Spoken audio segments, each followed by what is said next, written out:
إن الحمد لله نحمده ونستعينه ونستغفره ونعوذ بالله من شرور أنفسنا ومن سيئات أعمالنا من يهده الله فلا مضل له ومن يضلله فلا هادي له وأشهد أن لا إله إلا الله وحده لا شريك له وأشهد أن محمدا عبده ورسوله أما بعد فإن خير الحديث كتاب الله وخير الهدي هدي محمد صلى الله عليه وسلم وشر الأمور محدثاتها وكل محدثة بدعة وكل بدعة ضلالة وكل ضلالة في النار.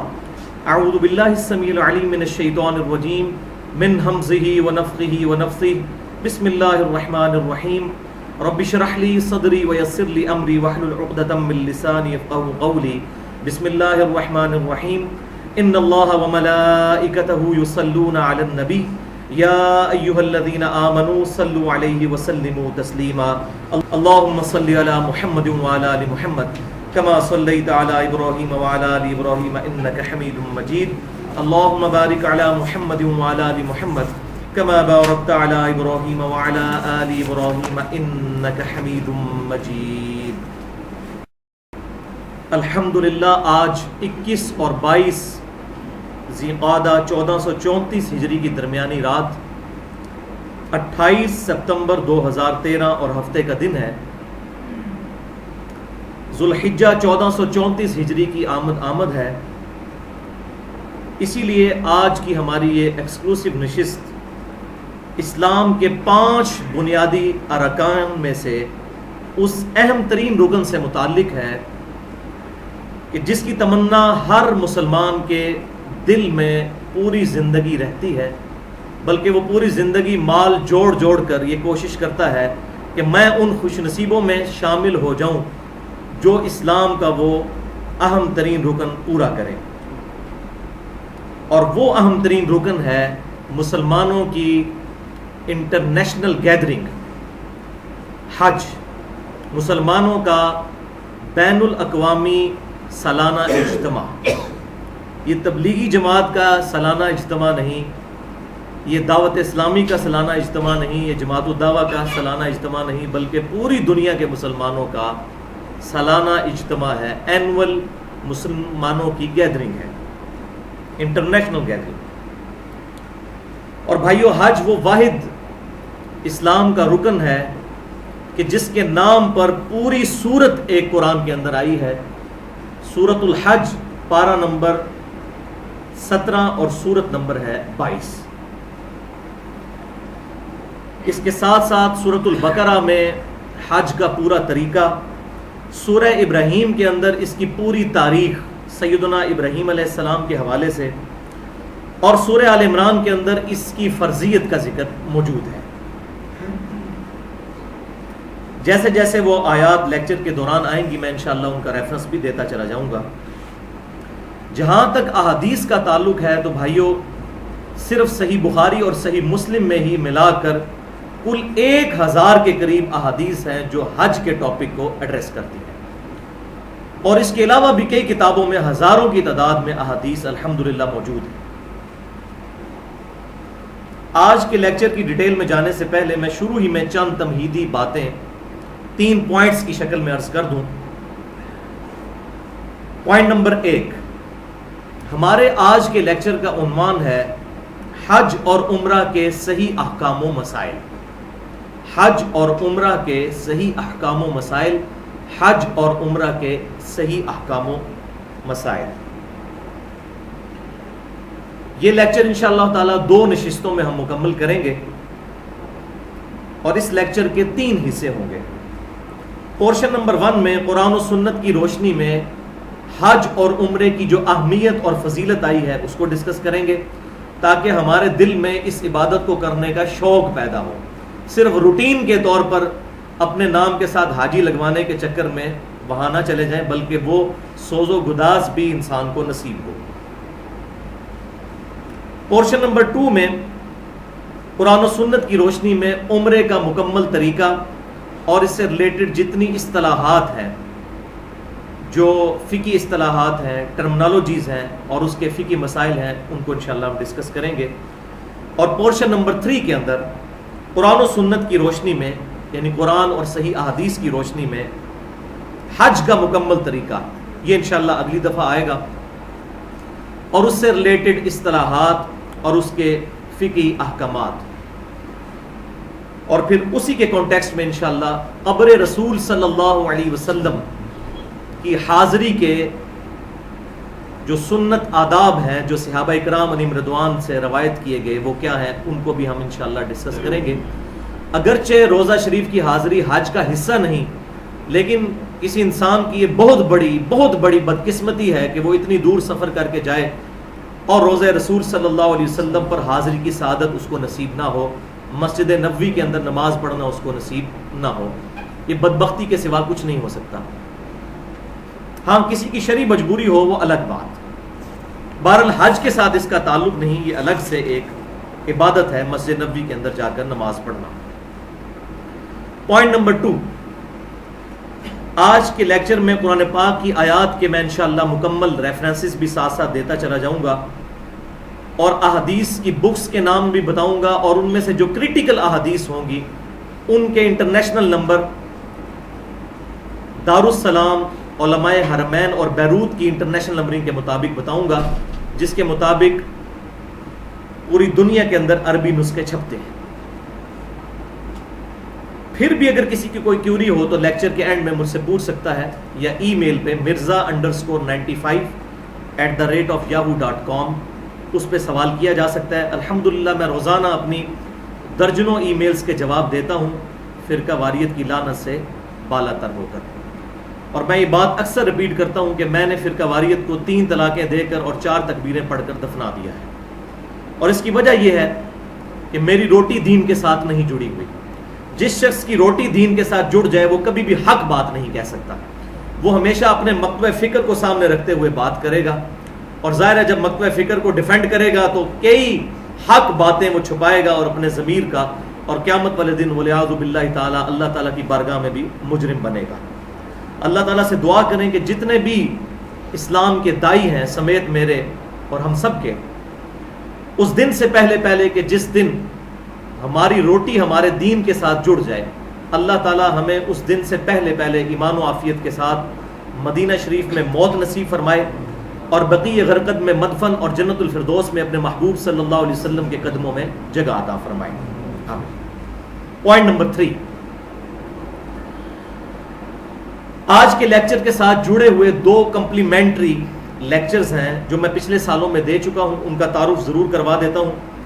پہلا لیکچر میں نے یوم عرفہ یعنی 9 ذی الحجہ 1432 ہجری کو اسی جگہ پر دیا تھا، جو مسئلہ نمبر 1 کے نام سے اہل سنت پاک.com پر ہماری ویب سائٹ جو ہے اس پر یوٹیوب کے چینل 720085 کے تھرو اپلوڈ ہو چکا ہے، اور اس کا عنوان ہے امام الانبیاء کی دعوت قرآن۔ 50 آیات سے قرآن پاک کی دعوت کا خلاصہ اس میں نے بیان کیا تھا، اور خصوصاً حجۃ الوداع کے حوالے سے گفتگو کی تھی۔ اور دوسرا لیکچر پونے 2 گھنٹے کی گفتگو پچھلے سال ہم نے کی تھی 1433 ہجری میں، مسئلہ نمبر 52 کے نام سے قربانی کے صحیح احکام و مسائل۔ اس میں نے ذو الحجہ کے جو یہ پہلے 10 دن ہیں ان کی اہمیت کیا ہے، اور ذو الحجہ کی فضیلت، اور 17 فقہی مسائل جو قربانی کے ساتھ ریلیٹڈ ہیں فرقہ واریت کی لعنت سے بالا تر ہو کر بیان کیے تھے۔ اور آج کا یہ لیکچر انشاءاللہ تعالی 1434 ہجری ذو الحجہ کی آمد کے سلسلے میں مسئلہ نمبر 54 کے نام سے ہماری ویب سائٹ اہل سنت پاک.com پر ہمارے یوٹیوب کے چینل 720085 کے تھرو اپلوڈ ہوگا، اور اس کا عنوان ہوگا مسئلہ نمبر 54، حج اور عمرہ کے صحیح احکام اور صحیح مسائل۔ اور یہاں میں تحدیث نعمت کے طور پر یہ بات بتا دوں کہ آج تک میں نے جتنے بھی لیکچرز دیے ہیں اختلافی موضوعات پہ، سب سے زیادہ مجھے 3 لیکچرز پہ محنت کرنی پڑی، ان میں سے اب یہ لیکچر پہلے نمبر پر آ گیا، حج اور عمرہ کے صحیح احکام و مسائل۔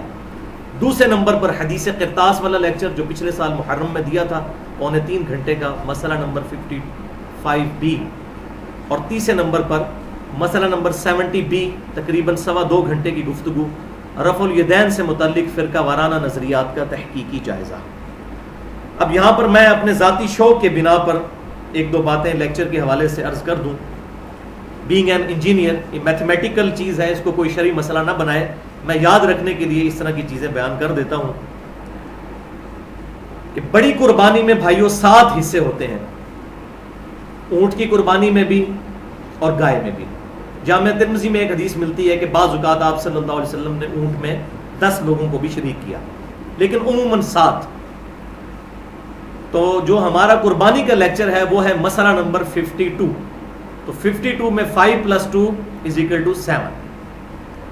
اچھا، اسی طریقے سے حج جو ہے اس کا رکن اعظم ہے یوم عرفہ، جو کہ 9 ذی الحجہ کو آتا ہے، بلکہ آپ صلی اللہ علیہ وسلم کی صحیح حدیث ہے جامعہ ترمذی کے اندر کہ عرفہ ہی پورا حج ہے۔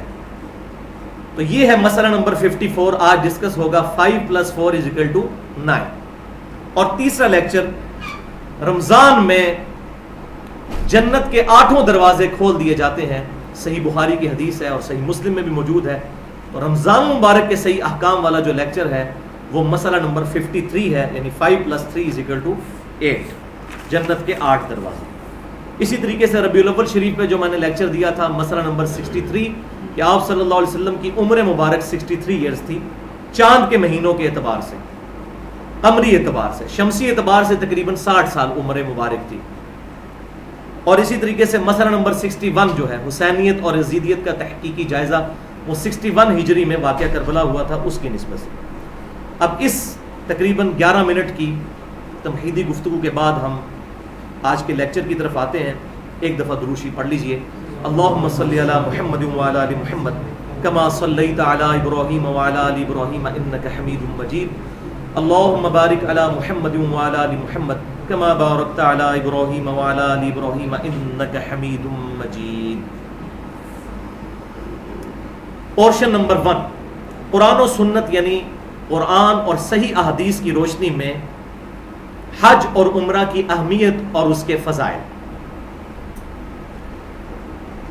بھائیو، قرآن پاک میں 2 ایسے مقامات ہیں جہاں پر قرآن پاک کے اندر عمرہ کی تو نہیں لیکن حج کی فرضیت اور عمرہ کی اہمیت کا ذکر آیا ہے۔ پہلا مقام سورہ آل عمران آیت نمبر 96 اور 97۔ بسم اللہ الرحمن الرحیم۔ ان اول بیت وضع للناس، بے شک پہلا گھر جو کہ بنایا گیا تھا لوگوں کے لیے، یعنی وہاں پر لوگ اللہ کی عبادت کریں، الذی ببکۃ مبارکہ، وہ گھر ہے جو کہ بکہ کے اندر ہے۔ یہ بکہ اور مکہ، یہ 2 پروننسیشن مکہ شہر کے لیے استعمال ہوتی ہیں۔ وَهُدًى لِّلْعَالَمِينَ، اور وہ سارے جہان والوں کے لیے ہدایت کا مرکز ہے مکہ۔ اب اس آیت سے یہ بات اشارتاً بھی پتہ چل گئی کہ پہلا گھر جو بنایا گیا وہ خانہ کعبہ شریف مکے کے اندر جو ہے، تو ظاہر ہے کہ جب سے پہلا انسان دنیا میں موجود ہے اس وقت سے یہ گھر ہے، یعنی آدم علیہ السلام کے زمانے سے یہ گھر موجود ہے۔ بعد میں اس کی موسمی اثرات کی وجہ سے جب بنیادیں جو ہے وہ مٹ گئیں تو پھر اللہ تعالیٰ نے ابراہیم علیہ السلام کو اس کا صحیح مقام بتا دیا کہ یہاں سے اس کی بنیادیں اٹھائی جائیں۔ وہ اگلی آیت میں انشاءاللہ ذکر بھی کر دوں گا۔ فیہ آیات بینات، اس گھر کے اندر اللہ تعالیٰ کی کھلی نشانیاں ہیں۔ مقام ابراہیم، جن میں سے ایک نشانی ہے مقام ابراہیم، جہاں پر ابراہیم علیہ السلام نے جس پتھر پر کھڑے ہو کر خانہ کعبہ کی تعمیر کی تھی وہ موجود ہے۔ گولڈن کلر کی جالی ہے۔ خانہ کعبہ شریف کے جس دیوار کے اندر دروازہ ہے اسی والی سائڈ پہ سامنے وہ موجود ہے، وہ انشاءاللہ میں نقشے سے بھی بتا دوں گا۔ وَمَن دَخَلَهُ كَانَ آمِنًا، جو کوئی بھی اس گھر میں داخل ہو گیا وہ امن پا گیا۔ اب آ رہی ہے حج کی فرضیت اسی میں ساتھ۔ وَلِلَّهِ عَلَى النَّاسِ حِجُّ الْبَيْتِ، اور اللہ تعالیٰ کا حق ہے لوگوں پر کہ اس کے گھر کا حج کریں۔ من استطاع الیہ سبیلا، ہر اس شخص پر جو کہ استطاعت رکھتا ہے اس گھر تک پہنچنے کی، اس پر اللہ کا حق ہے کہ وہ حج کرے۔ ومن کفر، اب یہ گاڑا فتویٰ ہے ساتھی، اور جو کوئی کفر کرے گا پھر فإن اللہ غنی عن العالمین، تو بے شک اللہ تعالیٰ سارے جہان والوں سے غنی ہے، اس کو کسی کی کوئی پرواہ نہیں کہ وہ حج کرے یا نہ کرے، اللہ تعالیٰ کو کوئی فرق نہیں پڑتا۔ ہاں لیکن اس میں اشارہ کر دیا ومن کفر، جس نے انکار کر دیا، والعیاذ باللہ تعالی۔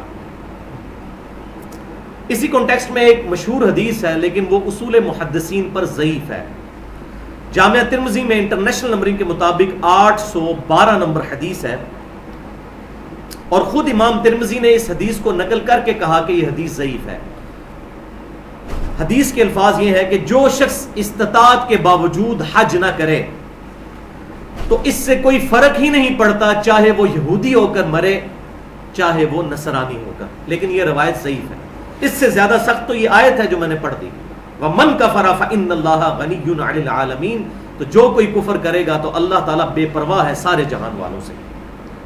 اسی حدیث کا ایک طرق سنن دارمی میں موجود ہے انٹرنیشنل نمبرنگ کے مطابق 1792، وہ بھی حدیث ضعیف ہے۔ ترمذی والی روایت میں سکم یہ ہے کہ وہاں پر حارث نام کا ایک راوی ہے جو ضعیف ہے، اور دوسرا راوی ہے حلال بن عبداللہ، وہ مجہول ہے۔ اور سنن دارمی والے ترک میں لیس بن ابی سلیم یہ مشہور ضعیف راوی ہے، اور دوسرا اس کے اندر سکم یہ ہے کہ شریک القاضی جو ہے وہ مدلس ہیں اور ان سے روایت کر رہے ہیں۔ دوسرا مقام قرآن پاک میں وہ ہے سورۃ الحج کی آیت نمبر 26 اور 27۔ بسم اللہ الرحمن الرحیم، وَإِذْ بَوَّأْنَا لِإِبْرَاهِيمَ، اور جب ہم نے مقرر کر دی ابراہیم علیہ السلام کے لیے مکان البیت، اس خانہ کعبہ کی بنیادیں، جو کہ آدم علیہ السلام نے بنایا اور بعد میں پھر وہ اس کی بنیادیں مٹ چکی تھیں موسمی اثرات کی وجہ سے، اور ساتھ ہی حکم دیا اللہ تشرک بی شیئا، کہ یہ سب کچھ اس لیے ہو رہا ہے کہ اللہ کے ساتھ کسی کو شریک نہیں ٹھہرانا۔ شرک is the most sensitive issue in the sight of Allah, Allah کے حضور سب سے زیادہ حساس معاملہ ہے شرک کا۔ وَطَهِّرْ بَيْتِيَ لِلطَّائِفِينَ، اور اے ابراہیم علیہ السلام اس گھر کو صاف کرو طواف کرنے والوں کے لیے، وَالْقَائِمِينَ، اور قیام کرنے والوں کے لیے، وَالرُّكَّعِ السُّجُودِ، اور رکوع اور سجدے کرنے والوں کے لیے، وَأَذِّنْ فِي النَّاسِ بِالْحَجِّ، اور اے ابراہیم اعلان کر دو لوگوں میں حج کے متعلق۔ اور پھر یہ معجزہ ظاہر ہوا کہ ابراہیم علیہ السلام نے جیسے ہی اعلان کیا پوری دنیا کے اندر یہ ابراہیم علیہ السلام کی صدا پہنچ گئی۔ یہ اذان کا لفظ ہم عربی میں اردو میں بھی استعمال کرتے ہیں، وَأَذِّنْ فِي النَّاسِ بِالْحَجِّ، لوگوں میں اعلان کر دو حج کے لیے، یأتوک رجالا وعلی کل ضامر یأتین من کل فج عمیق، تم دیکھو گے کہ ہر طرف سے لوگ پیدل اور دبلی پتلی اونٹنیوں کے اوپر سوار ہو کر دور دراز کے علاقوں سے اس گھر تک پہنچیں گے۔ دبلی پتلی کیوں؟ اتنی دور سے آئیں گے تو ظاہر ہے کہ اونٹوں کے جگر بھی پھر جلتے تھے، اتنا لمبا سفر۔ اسی لیے سورۃ البقرہ میں اللہ تعالیٰ نے فرمایا الحج اشہر معلومات، حج کے مہینے معلوم ہیں۔ تو اکثر لوگ مجھ سے سوال بھی کرتے ہیں یہ حج کے مہینے کیوں ہیں؟ اور عربی میں جمع کا صیغہ 3 سے شروع ہوتا ہے، تو 3 مہینے ہیں کیا حج کے؟ تو جی بھائیو، حج کے 3 مہینے ہیں۔ اس کی فائنل ایکٹیویٹی تو ہوتی ہے یوم عرفہ ذوالحجہ، لیکن حج کے 3 مہینے ہیں، رمضان کے فوراً بعد شوال، ذیقعدہ جس کی آج 21 اور 22 کی درمیانی رات ہے، اور تیسرا ذوالحجہ، یہ تینوں مہینے حج کے مہینے ہیں۔ اس کی وجہ یہ ہے کہ آج کے اعتبار سے نہ دیکھیں، جب لوگوں نے پیدل سفر کرنا ہوتا تھا دور دراز سے، تو یہاں سے بھی ہمارے انڈیا پاکستان اور بنگلہ دیش سے بھی لوگوں کو 4 مہینے لگ جاتے تھے پہنچتے ہوئے۔ تو جب وہ اسی طریقے سے جب پیدل سفر کرنے والے لوگ تھے، ان کے لیے میقات بھی تقریباً کہیں سے 126 کلومیٹر پہلے آتا ہے، کہیں سے 92 کلومیٹر، کہیں سے 96 کلومیٹر، تو اتنا لمبا سفر تو 2-3 دن کے اندر طے ہوتا تھا۔ تو لوگ پھر اس اعتبار سے احرام باندھ کر چلا کرتے تھے، تو یہ حج کے مہینوں میں سفر شروع ہو جایا کرتا تھا گھروں سے۔ تو حج کے مہینے یہ 3۔ آج کل اسلام آباد سے جدہ کی فلائٹ 4 گھنٹے کی ہے، کدھر 4 مہینے میں لوگ پہنچتے تھے اور کدھر 4 گھنٹے کے اندر۔ یہ ٹیکنالوجی کی برکت ہے۔ بھائیو، جہاں تک حج کی سنت ابراہیم علیہ السلام ہونے کا تعلق ہے، وہ آج کا موضوع نہیں ہے۔ قرآن پاک میں اس کی پوری تفسیر مختلف جگہ پر بکھری ہوئی ہے کہ ابراہیم علیہ السلام کی یہ سنت ہے، اور ان کے ساتھ جو جو معاملات ہوئے اسماعیل علیہ السلام کے حوالے سے، اور سیدہ ہاجر رضی اللہ تعالی عنہا کے حوالے سے۔ یہ ہاجرہ لفظ جو ہے یہ غلط ہے، صحیح بخاری میں ہاجر کا لفظ موجود ہے، اور اسی طریقے سے تورات میں بھی موجود ہے۔ تو اس کے میں ریفرنسز دے دیتا ہوں تاکہ جس کو حج کی ہسٹری معلوم کرنی ہو تو سورہ ابراہیم آیت نمبر 35 سے 37، سورۃ البقرہ کی آیت نمبر 158 اور 124 سے لے کر 131 تک، اور اولڈ ٹیسٹمنٹ جو ہے تورات، جو انجیل مقدس ملتی ہے آج کل مارکیٹ میں عام مل جاتی ہے، کنگز جیمز ورژن جو چل رہا ہے اس وقت دنیا میں، اس میں جو پہلا چیپٹر ہے پیدائش کا، اس میں جو باب نمبر 15 اور اس سے آنورڈ پورا حج کی ڈیٹیل موجود ہے۔ اور یہ حیران کن بات ہے کہ ہم مسلمانوں کے پاس کوئی حدیث اور نہ ہی قرآن میں کوئی آیت موجود ہے جو ڈائریکٹلی یہ بتاتی ہو کہ آب زمزم کیسے نکلا تھا۔ البتہ تورات میں ہمیں یہ ڈیٹیل ملتی ہے کہ سیدہ ہاجر رضی اللہ تعالیٰ عنہا اسماعیل علیہ السلام کے لیے جب وہاں پر صفا مروہ کے درمیان دوڑی تھیں، پھر اللہ تعالیٰ نے اسماعیل علیہ السلام کے قدموں میں جبرائیل علیہ السلام کو بھیجا، اور وہاں پر انہوں نے پر مار کر زمزم کو جاری کیا۔ اشارتاً صحیح بخاری میں ذکر ملتا ہے زمزم کا، لیکن یہ پوری ڈیٹیل، یہ پورا واقعہ جو ہے یہ صرف تورات میں موجود ہے۔ تو میں نے ریفرنس بتا دیا، اولڈ ٹیسٹمنٹ میں تورات کے اندر جو پہلا چیپٹر ہے پیدائش کے نام سے، جو حضرت آدم علیہ السلام کے قصے سے شروع ہوتا ہے، چلتا چلتا ابراہیم علیہ السلام تک پہنچتا ہے، تو باب نمبر 15 اور آنورڈ اس کے اوپر مشتمل ہے۔ اب حج کی فضیلت کے اعتبار سے امام کائنات سید الاولین والآخرین شفیع المذنبین رحمت للعالمین سیدنا و مولانا امام اعظم محمد رسول اللہ صلی اللہ علیہ وآلہ وسلم کی 12 صحیح الاسناد احادیث، جن میں سے 9 احادیث صحیح بخاری اور صحیح مسلم سے۔ لیکن یہاں پر یہ بات میں بتا دوں کہ عربی ڈکشنری القاموس کے مطابق لغت میں ڈکشنری میں حج اور عمرہ کہتے ہیں ارادہ کرنے کو، اور ہماری اسلام کی اصطلاح میں حج اور عمرے سے مراد ایسا ارادہ ہے کہ کوئی شخص اپنے گھر سے اللہ تعالیٰ کے گھر میں جو ایکٹیویٹیز پرفارم کی جاتی ہیں طواف کی شکل میں یا سعی کی شکل میں یا منا میں مزدلفہ میں عرفات میں جانا، اس کو ہم حج کہتے ہیں، اور جو ایکٹیویٹیز بیت الحرام کے اندر ہوتی ہیں وہ عمرے سے ریلیٹڈ ہے۔ پہلی حدیث صحیح بخاری اور صحیح مسلم کی متفق علیہ حدیث ہے کہ آپ صلی اللہ علیہ وسلم نے ارشاد فرمایا، اسلام کی بنیاد 5 چیزوں پر ہے۔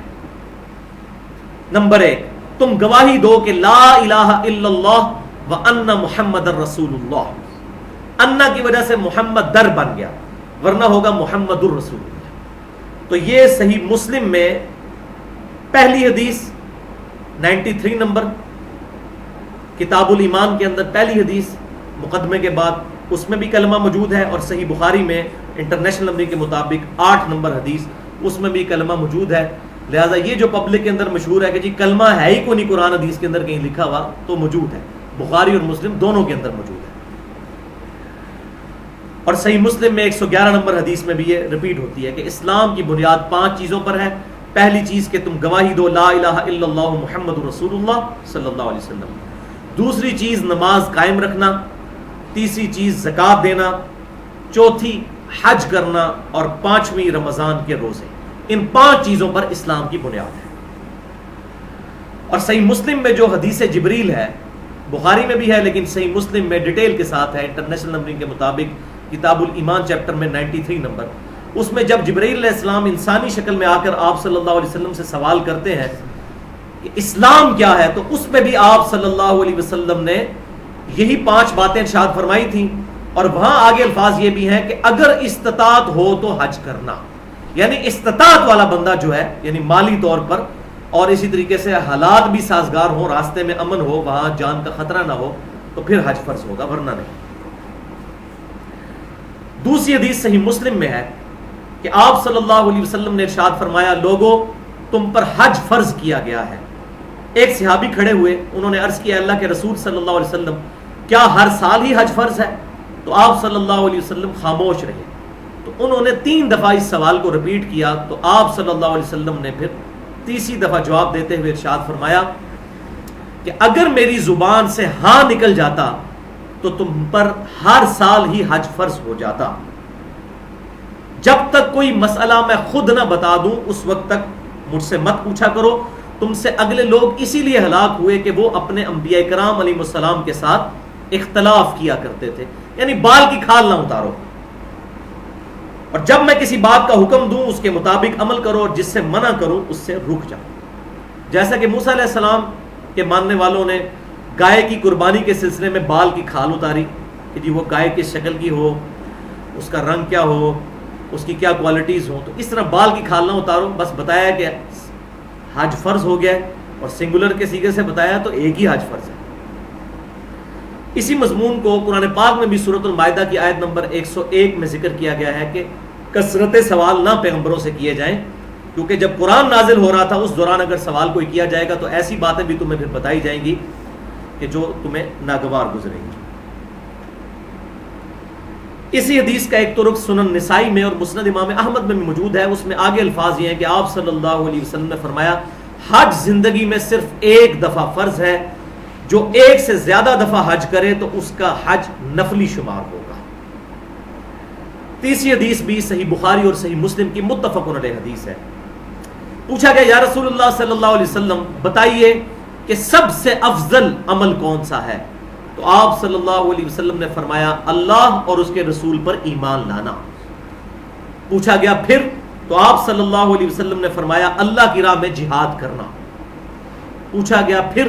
تو آپ صلی اللہ علیہ وسلم نے فرمایا حج مبرور، یعنی نیکی اور قبولیت والا حج، حج مبرور، یہ اللہ تعالیٰ کے نزدیک افضل ترین 3 اعمال میں سے ایک عمل ہے۔ چوتھی حدیث بھی صحیح بخاری اور صحیح مسلم کی متفق علیہ حدیث ہے کہ آپ صلی اللہ علیہ وسلم نے ارشاد فرمایا حج مبرور کا بدلہ جنت کے سوا کچھ نہیں ہے۔ اللہ اکبر کبیرہ والحمد للہ کثیرہ وسبحان اللہ بکرۃ واصیلا۔ اب اگلی حدیث میں حج مبرور کی ڈیفینیشن کیا ہے؟ 5ویں حدیث صحیح بخاری اور صحیح مسلم کی، یہ بھی متفق علیہ حدیث ہے کہ آپ صلی اللہ علیہ وسلم نے فرمایا جو شخص اللہ کی رضا کے لیے حج کرے اور حج کے دوران کوئی بے حیائی کا کام نہ کرے اور نہ کوئی گناہ کا کام، تو وہ حج کرنے کے بعد اس طرح واپس لوٹے گا گویا کہ آج ہی اپنی ماں کے پیٹ سے پیدا ہوا۔ اللہ، لیکن 2 شرطیں لگا دی ہیں، بے حیائی کا کام کوئی نہیں کرنا اور گناہ کا کام نہیں کرنا۔ اور واقعہ یہ ہے کہ ان دونوں چیزوں سے بچنا اتنی بڑی گیدرنگ میں بڑا مشکل کام ہے، خصوصاً بے حیائی کے حوالے سے۔ جس کو نگاہوں کی حفاظت کی عادت یہاں نہیں پڑی ہوئی تو جڑے اتھے پیڑے وہ لاہور بھی پیڑے، تو وہاں بھی وہ اپنی نگاہ کی حفاظت نہیں کر سکے گا، کیونکہ حج کے دوران تو عورتوں کو چہرے پر کوئی کپڑا ڈالنے کی اجازت نہیں، چہرہ تو کھلا رکھنا ہے، بہت بڑی آزمائش ہے۔ اس مسئلے کو بھی میں انشاءاللہ ایڈریس کر دوں گا۔ بعض لوگوں نے اس مسئلے میں اپنی طرف سے شریعت سازی کی ہے کہ آگے وہ گھونگھٹ کر لیں اور یہ کر لیں، وہ بالکل مردود روایت ہے جس سے سہارا لیا ہے۔ کوئی ایسی اسلام کے اندر روایت نہیں، صحیح بخاری میں واضح موجود ہے کہ آپ صلی اللہ علیہ وسلم نے حکم دیا ہے کہ عورتیں بھی اپنے چہرے کھلا رکھیں گی، وہ میں انشاءاللہ بتا دیتا ہوں۔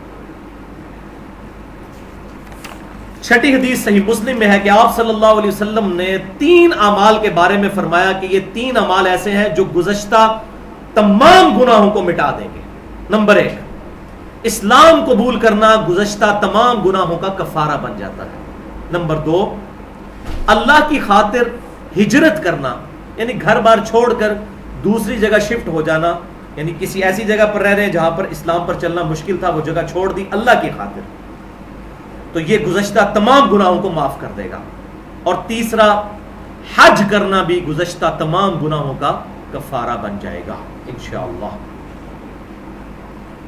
7ویں حدیث بڑی رکت انگیز حدیث ہے صحیح مسلم کی، جو کہ کریٹیکل حدیث ہے، میں اس کا انٹرنیشنل نمبر بھی بتا دیتا ہوں، 3288 نمبر حدیث ہے صحیح مسلم میں کتاب الحج چیپٹر کے اندر، کہ آپ صلی اللہ علیہ وسلم نے فرمایا اللہ تعالیٰ باقی دنوں کے مقابلے میں سب سے زیادہ پورے سال میں جس دن لوگوں کو دوزخ سے رہائی عطا فرماتا ہے وہ یوم عرفہ 9 ذی الحجہ کا دن ہے۔ پھر 4 باتیں ساتھ ارشاد فرمائی۔ ایک تو یہی بات کہ کہ نمبر 1 دوزخ سے آزادی کا دن ہے یہ، نمبر 2 اس دن اللہ تعالیٰ اپنے بندوں کے بہت قریب ہو جاتا ہے، نمبر 3 اس دن اللہ تعالیٰ فرشتوں کے سامنے اپنے بندوں کی وجہ سے جو حج کرنے کے لیے میدان عرفات میں آئے ہوتے ہیں فخر فرماتا ہے، اور نمبر 4 پھر اللہ تعالیٰ فرشتوں سے کہتا ہے کہ بتاؤ یہ لوگ کس لیے آئے ہیں، اور بیسیکلی وہ ٹانٹ ہے جو فرشتوں نے کہا تھا کہ اے اللہ آدم کو مت پیدا کر، یہ زمین میں خون ریزی کرے گا، تو پھر اللہ تبارک و تعالیٰ ان کو ٹانٹ کرتا ہے کہ یہ کس لیے آئے ہیں، یعنی یہ میری خوشنودی کے لیے آئے ہیں، انہی کے بارے میں تم کہتے تھے نا کہ یہ قتل و غارت کریں گے، تو یہ دیکھو لاکھوں لوگ انہی میں سے ایسے ہیں جو میری رضا کی خاطر کفن پہن کے آگے ہیں، نیچے ایک تہمد ہے اوپر ایک چادر ہے، چاہے کوئی بڑے سے بڑا ڈاکٹر ہے، انجینئر ہے، کوئی پرائم منسٹر ہے، کوئی صدر ہے، دنیاوی طور پر چاہے کتنا بڑا کاروباری ہے، اس نے وہی لباس پہنا ہوا ہے جو ایک عام آدمی نے پہنا ہوا ہے۔ اللہ 8ویں حدیث صحیح بخاری میں ہے کہ آپ صلی اللہ علیہ وسلم سے سیدہ عائشہ نے پوچھا یا رسول اللہ صلی اللہ علیہ وسلم کیا عورتوں پر بھی جہاد ہے، اور مجھے اجازت مرحمت فرمائیے کہ میں بھی جہاد میں شامل ہوں، تو آپ صلی اللہ علیہ وسلم نے فرمایا اے عائشہ تمہارا جہاد حج کرنا ہے، اور ساتھ ہی صحیح بخاری کا اگلا طرق جو ہے اس میں الفاظ ہیں کہ سب سے افضل جہاد حج کرنا ہے، اور حقیقت بات ہے حج کے اندر تو ساری عبادتیں آ گئیں، نمازیں بھی اس کے اندر آ گئیں، مال کی قربانی بھی، صبر کی قربانی بھی، نیند کی قربانی بھی، تکلیف بھی، کتنا کچھ، یہ ساری عبادتوں کا مجموعہ ہے حج الحمدللہ۔ اور اسی حدیث کا ایک طرق سنن ابن ماجہ میں بھی ہے جس میں سیدہ عائشہ نے جب یہ پوچھا کہ کیا عورتوں پر بھی جہاد فرض ہے، تو آپ صلی اللہ علیہ وسلم نے فرمایا کہ ہاں عورتوں پر جہاد ہے، لیکن اس میں قتال نہیں ہے، بلکہ عورتوں کا جہاد حج کرنا ہے یا عمرہ ادا کرنا ہے۔ لیکن بخاری اور مسلم میں کتنی احادیث موجود ہیں کہ آپ صلی اللہ علیہ وسلم نے یہ قید لگا دی کہ کوئی بھی عورت ایک دن اور ایک رات کا سفر بغیر محرم کے نہیں کر سکتی، یعنی ایسا رشتہ دار جس کے ساتھ ہمیشہ کے لیے نکاح کرنا حرام ہو یا اس کا خامد، بس تیسرا کوئی محرم نہیں ہوگا۔ یہ منہ بولے بہن بھائی جو ہیں وہ اس میں نہیں آئیں گے، البتہ اس میں ایک ایکسیپشن موجود ہے اجتہاداً، وہ انشاءاللہ میں حج والے پورشن میں ڈسکس کروں گا۔ بہرحال محرم کی شرط بھی بڑی ضروری ہے۔ 9ویں حدیث سنن نسائی میں بھی موجود ہے اور المستدرک للحاکم میں بھی صحیح سند کے ساتھ ہے، امام ذہبی نے بھی موافقت کی ہے کہ 3 قسم کے لوگ ہیں جو اللہ کے تقرب کا قصد کرنے والے لوگ ہیں۔ کتنی بڑی خوش نصیبی ہے کہ واقعی وہ اللہ کے لیے نکلے ہیں۔ نمبر 1 مجاہد جہاد کرنے والا، نمبر 2 حاجی، اور نمبر 3 عمرہ کرنے والا۔ 10ویں حدیث بھی صحیح بخاری اور صحیح مسلم کی متفق علیہ حدیث ہے کہ آپ صلی اللہ علیہ وسلم نے فرمایا کہ رمضان میں عمرہ کرنا حج کرنے کے برابر ہے، اور صحیح مسلم میں ایک طرق ہے جس میں وہ راوی کہتے ہیں کہ مجھے یاد نہیں لیکن مجھے شک پڑتا ہے کہ آپ صلی اللہ علیہ وسلم نے فرمایا تھا کہ رمضان میں عمرہ کرنا گویا میرے ساتھ حج کرنے کے مترادف ہے۔ تو وہ مسلم میں تو راوی کو شک ہے، لیکن اس کی پوری سند ہمیں سنن ابی داؤد میں انٹرنیشنل نمبرنگ کے مطابق 1990 نمبر حدیث موجود ہے جس میں یہ الفاظ موجود ہیں کہ جس نے رمضان میں عمرہ کیا گویا اس نے میرے ساتھ حج کیا الحمدللہ۔ یہی وجہ ہے کہ پھر جو ہمارے ماشاءاللہ مسلمان ہیں اور یہ جو ٹریول ایجنٹس ہیں وہ رمضان کے اندر تقریباً 1.5 گنا ریٹ کر دیتے ہیں۔ جیسے رمضان شریف آیا تو رمضان شریف میں کھانے پینے کی چیزیں بھی مہنگی ہو گئیں، بجائے رحمت کمانے کے زحمت کمانا شروع کر دی، اور عمرے کا ریٹ بھی وہ 1.5 گنا کر دیتے ہیں۔ 11ویں حدیث بھی صحیح بخاری اور صحیح مسلم کی متفق علیہ حدیث ہے کہ آپ صلی اللہ علیہ وسلم نے ارشاد فرمایا ایک عمرے سے دوسرا عمرہ ان دونوں عمروں کے درمیان کیے ہوئے تمام گناہوں کا کفارہ بن جاتا ہے۔ اللہ۔ اور 12ویں حدیث جامعہ ترمذی، سنن نسائی اور سنن ابن ماجہ میں موجود ہے کہ حج اور عمرے پے در پے کیا کرو کیونکہ یہ غربت کو دور کرتے ہیں، فقر کو دور کرتے ہیں، اور گناہوں کو اس طرح ختم کر دیتے ہیں جیسا کہ بھٹی سونا چاندی اور لوہے کا میل ختم کر دیتی ہے۔ لیکن یہاں پر ایک کڑوی بات بھی یاد رکھیے گا کہ ریشو پروپورشن بھی ہونی چاہیے۔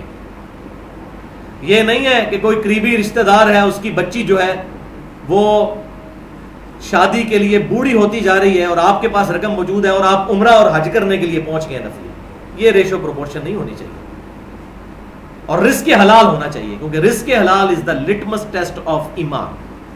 سودی کاروبار ہے، اسمگلنگ کا کاروبار ہے، اور ہر سال پہنچ جاتے ہیں حج عمرے کے لیے، تو ایسا نہ حج ہے نہ عمرہ. اس پہ میری ایکسکلوسیو گفتگو ہے 2.25 گھنٹے کی، مسئلہ نمبر 51 کے نام سے، رزق حرام، فتنہ مال، دنیا پرستی کا انجام اور اس کا علاج. اس میں میں نے یہ ساری باتیں ایڈریس کی کہ رزق حلال از دا لٹمس ٹیسٹ آف ایمان. اور یہاں پر ایک اور کریٹیکل مسئلہ بھی کہ یہ جہاں پر بھی آیا کہ پچھلے سارے گناہ معاف ہو جاتے ہیں، ایک عمرے سے دوسرا عمرہ درمیان کے تمام گناہوں کا کفارہ بن جاتا ہے، تو یہ صرف عمرے کا مسئلہ نہیں ہے.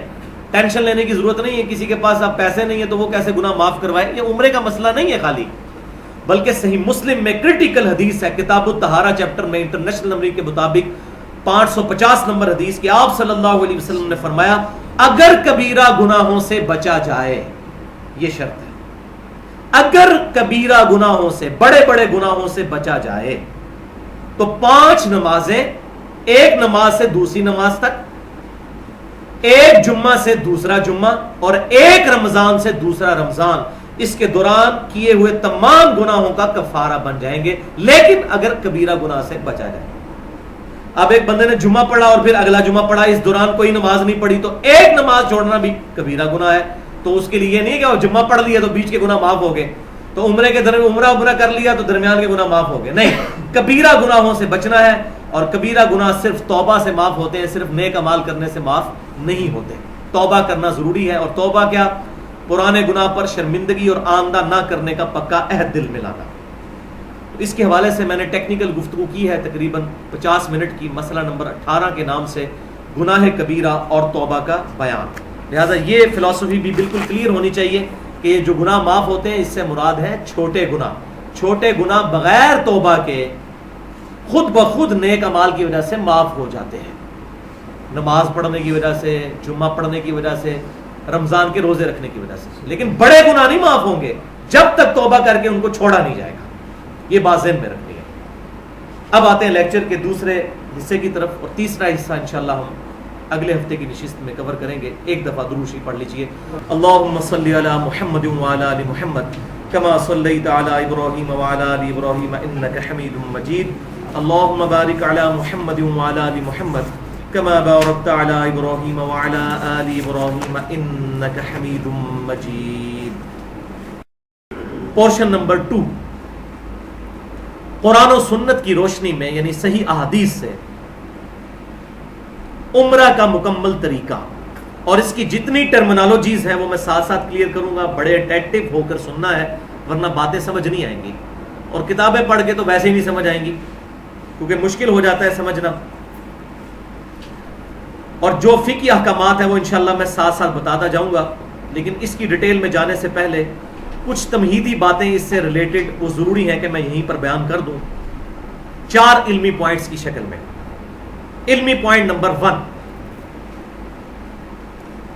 کہ بھائیو الحمدللہ عمرہ اور حج کی عبادت کے طریقے پر پوری امت کا اجماع ہے. 99.9% چیزوں پر پوری امت کا اجماع ہے. اہل سنت کہلوانے والے تینوں گروہ، بریلوی، دیوبندی اور سلفی یعنی اہل حدیث، یا اہل تشیع، یا اہل سنت کے باقی جو جتنے بھی آف شوٹس ہیں، حنفی، مالکی، شافعی، حنبلی، سب کے سب حج کے طریقے کے اوپر متفق ہیں، اور عمرے کے طریقے پر بھی سوائے ایک آدھ چیز کے، وہ انشاءاللہ میں بتا دوں گا کہ اس میں حق بات کیا ہے. تو جو بات اجماع سے ثابت ہو جائے اس کے لیے کتاب و سنت سے پھر دلیل کی ضرورت نہیں رہتی. یہ ٹیکنیکل پوائنٹ سمجھ لیں. اس قرآن کی واحد اتھینٹسٹی اجماع امت ہے. امت کے عملی تواتر اور اجماع نے اس کو روایت کیا ہے، ہمارے سامنے ہی یہ نازل ہوا. اسی طریقے سے نمازیں 5 ہیں، اس پہ پوری امت کا اجماع ہے، اس کے لیے کسی دلیل کی ضرورت نہیں. ویسے الحمدللہ دلائل موجود ہیں کتاب و سنت کے اندر، لیکن دلیل وہاں آئے گی جہاں پر اختلاف شروع ہوگا. نمازوں کی رکعتیں کیا ہیں؟ فجر کے 2 فرض، ظہر کے 4، عصر کے 4، مغرب کے 3، عشاء کے 4. اس پہ اہل سنت کے تمام گروہ اور اہل تشیع کے تمام جتنے بھی گروہ ہیں سب کا اتفاق ہے. تو اجماع کی وجہ سے حج اور عمرے کے طریقے کو بیان کرنے میں بڑی آسانی ہو جاتی ہے. اجماع پہ میں نے ٹیکنیکل گفتگو کی ہے 40 منٹ کی. اجماع کی حجیت اور اس کی 17 مثالیں اہل سنت پاک .com پر مسئلہ نمبر 31 کے نام سے. علمی پوائنٹ نمبر 2، جہاں تک قرآن و سنت سے دلائل کا تعلق ہے تو الحمدللہ حج اور عمرے سے ریلیٹڈ ہر چیز موجود ہے، لیکن اگر ایک ایک چیز کے ساتھ میں مکمل ریفرنس دیتا جاؤں ایک ایک سٹیپ پہ تو کم از کم 10 گھنٹے چاہیے. تو میں اپنی طبیعت کے اوپر جبر کرتے ہوئے ان جنرل ریفرنسز شروع میں ہی دے دیتا ہوں، ورنہ تو میں کوئی بات ایک جملہ بھی ریفرنس کے بغیر نہیں بولتا، لیکن میں شروع میں ہی ریفرنسز دے دیتا ہوں کہ انہی ریفرنسز کے ساتھ یہ تمام کی تمام چیزیں میں بیان کر رہا ہوں. پھر بھی جہاں پر کوئی بہت کریٹیکل بات آئے گی تو میں اس کا حوالہ بھی دے دوں گا کہ یہ صحیح بخاری میں ہے یا صحیح مسلم میں ہے، اس کا نمبر بھی بتا دوں گا. تو یہ حوالے نوٹ کر لیجئے، خود بھی قرآن کھول کر پڑھیں گھر جا کر.